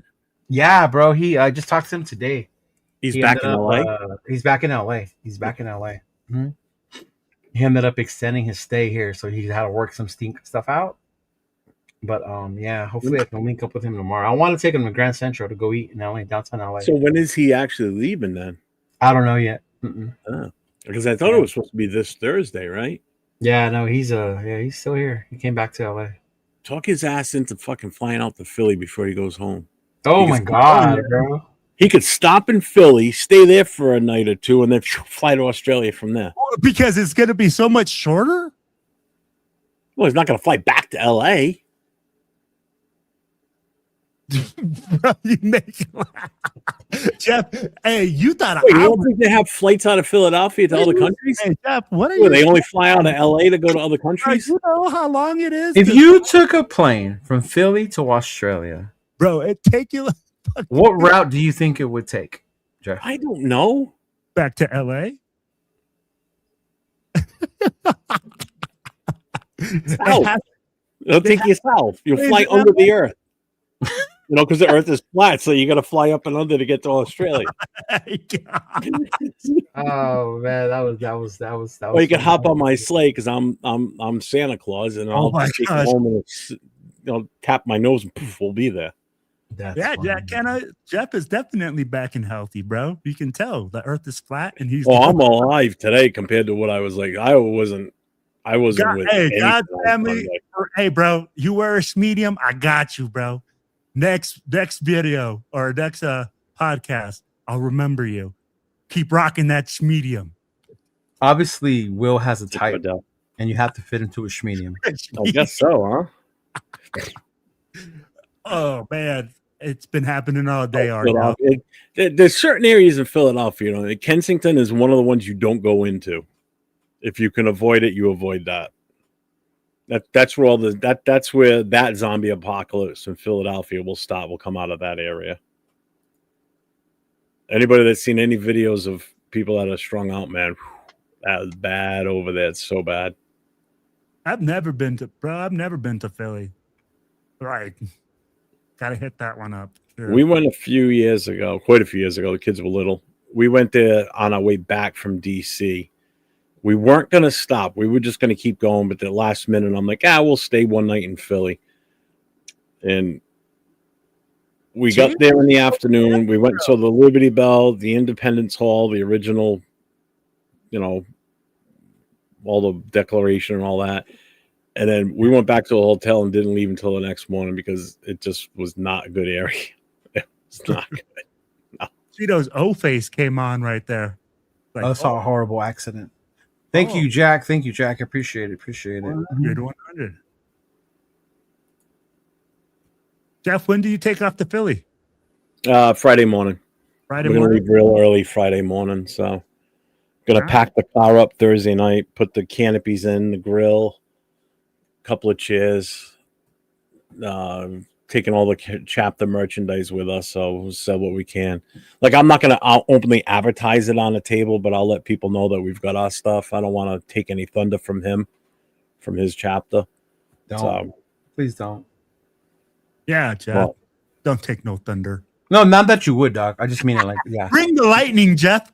Bring yeah, the I don't lightning. want to. Thunder. It's Yeah. his show. I mean, if he doesn't want me to, I won't. But he already said it was fine, so that's what I checked with him. But What are you looking forward to the most in Philly? just meeting up with somebody like LV Gear's coming. He's actually staying at the same hotel we're at, so I'm sure wherever we drive around or whatever, he'll be hitching with us. I want to get to the Mitchell and Ness Store. shop for sure, because that's like their flagship. So I want to check that out. Like I said, I've already been to Philly, so I'm not doing the Liberty Bell and all that crap. I've already done that. But it sucks because Saturday's the Army Navy game, and I usually watch that religiously every year. And if I had the money, man, I'd be going another 4 hours south to Maryland to watch that game in person if I could, if I had the money, because that'd be one hell of a game to go and watch. So, but I mean, it's Philly. I mean, I don't know what else I'm looking for. I mean, we could go to Atlantic City, but I don't have that kind of time. Because as soon as the game's over on Sunday, we're in the car and we're gone. We're coming home. So even if we win, if there's a celebration party, I'm not sticking around. Make sure you drink, because that's the only way you can tolerate watching the Raiders. Yeah. Good advice for an alcoholic. Thanks. For an alcoholic that hasn't drank in 5 years. Good God, if I had one drink right now, I'd fucking. That's the only way. Remember, that's the only way someone can sit. You don't want to know what's funny? Up $87. You're right. You know what, Jeff? I had an actual, I quit drinking like 18 months ago. Bro, my wife had some shit like random at a freaking house party, bro. I picked it up, I drank it. That's exactly what I did. But it's weird how your body just changes after a while. I was literally it's same thing with cigarettes, because I was in the hospital Sunday night, right? I went in at 4:00 in the afternoon. I had a cigarette here at the house before we left to go to the hospital. I know, stupid me, right? Right, exactly. I didn't get out. No, I went in later than that. It was like 10 o'clock, after 10 o'clock at night. I didn't get out until after right around 4 o'clock or so in the afternoon on Monday. Yeah. And when we got home, I had a cigarette. So that was a long stretch without one. It felt lightheaded right away. It's like, damn. That was a long stretch without a cigarette? Yeah. That's so bad. I usually go about 2 or 3 hours without one. That's it? 2 or 3 hours? Are you kidding me? When I drank, dude, this was me when I drank. If this was a beer bottle, this is the beer bottle, and the cigarette's right here in these fingers. So it's like, drink. Dude, I would wipe out a pack of cigarettes in a day, easily. So I would have to have 2 packs on me just in case. That's so bad. Cheeto, when you were smoking, did you smoke like that? Like kind of chain smoke? Especially being in the service? When you could smoke inside establishments, it was so different. Like the amount of smoking that you actually did. We would take a smoke break or watch 6 hours. Well, I mean, maybe twice during our watch. Just because of our break, like I said, to go down there. But it wasn't like that. I wouldn't go crazy without one for 2 or 3 hours. I remember when we were in the service, man, and people were smoking, it was anytime people would say, smoke them if you got them. Fuck, bro. Fucking chain smoker galore. Some guys would smoke 2 or 3. You know what? The funny thing is, G-Fam, I can't even do old duels. Because there is still a very slight hint of, it's not 100% zero. There is still a percentage, but it doesn't faze me. I can be around people drinking all day long. I don't have to have a drink in my hand. Again, if I go out, I drink cranberry and ginger. God forbid you can't smoke though, huh? Oh, hell no. Well, Well, my problem is if I start drinking, I'll be dead in a couple of days. So I'll just just kill whatever. Don't come to California, man. Woo. Why? I can survive without drinking. No, smoking. Why? It's very few places you can smoke in California. Oh, I'll stand outside. I don't give a shit. Even outside. Really? You have to be like within 15, 20 feet of certain buildings. Yes. Do people really like? Yes, bro. Yes. But you can vape anywhere, though. But you can vape anywhere. Yeah. Fucking make that make sense, right? But even then, vaping, people get that way with vaping now, too, because we don't have flavored nicotine vapes no more. Mm-hmm. Yeah. See, that alone right there would piss me off that I couldn't be able to. I would have what to I'm bring saying. with me because I smoke menthols. There's no. I don't even think hotel rooms offer smoking. Yeah. Really? Yeah. Mm-hmm. Wow. Yeah. Yeah. So like when I'm out with people, like on Sundays when I'm with the crew watching the game, I'm drinking cranberry. Yeah, weed. Go figure. You can smoke some weed in California. Yeah. Yeah, exactly. So they're cool with you chiefing, just not smoking cigarettes. Chiefing, how old are you? Hey. I've never heard that. Chiefing. Well, what do you want me to call it? That's funny. Chiefing. I mean, I don't know. Whatever. Smoke it. Yeah. You need to quit smoking, Jeff. A ripper. How can we get you to quit smoking? Leo knows the Bakersfield event. Everyone's smoking. Exactly. Yeah. Speaking of, I've been smelling hit of someone smoking. I get a nasty headache and want to gag. Good for you, man. I'm like, and the funny thing is, I quit for a few years too, a while ago though. You should have stayed that way. Damn, Cheeto. You don't understand this man, dog. I love this man. I hate seeing him go to the hospital. Yeah. Oh man. Aw, I love you too, man. Oh, there's a love. Just no, I mean like that's Wait till cool. he meets me in person. Ask Will, and he finds out I'm a complete fucking asshole when I'm not on camera. Oh yeah, when you start smoking in front of me, what the fuck you doing, bro? Fuck out of here with that. I won't even move. Hey, you know We're outside. I ain't even moving. Will was chiefing a spleef. No, a spleef I've heard. It's been a long time now. I don't smoke no spliffs, man. No spliffs for me. Man, that's funny. That's funny. Yeah. He still refers to it as a dime bag. Oh my god. Hey, bro. Or Yes, a I two-finger do. bag. How do you know that? Jeff yells at his wife to get out of his shot. On camera. Do you know what a two-finger bag is, too? Yeah, I know what a two-finger bag is. Yeah. Well, mainlines caffeine. Now I mainline caffeine. Holy cow, bro.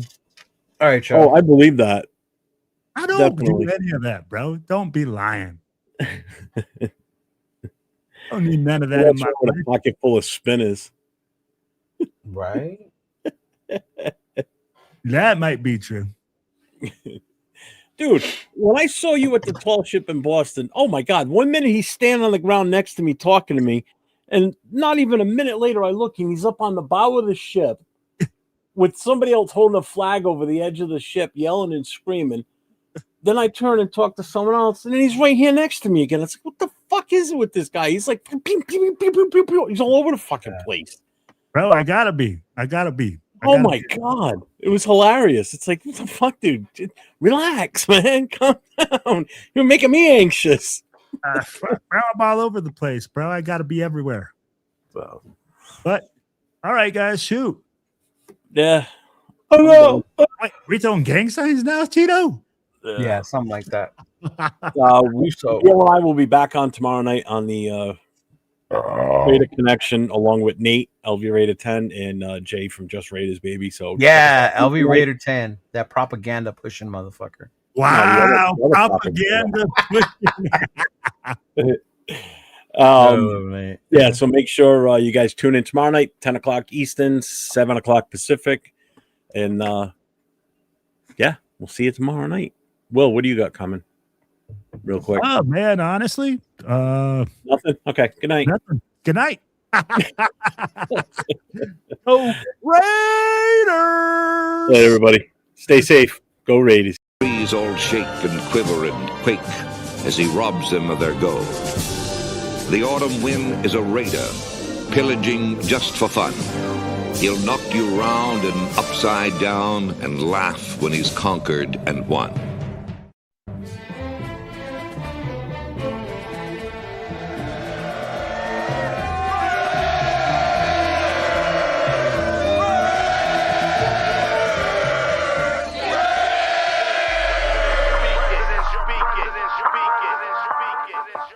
And I approve this message.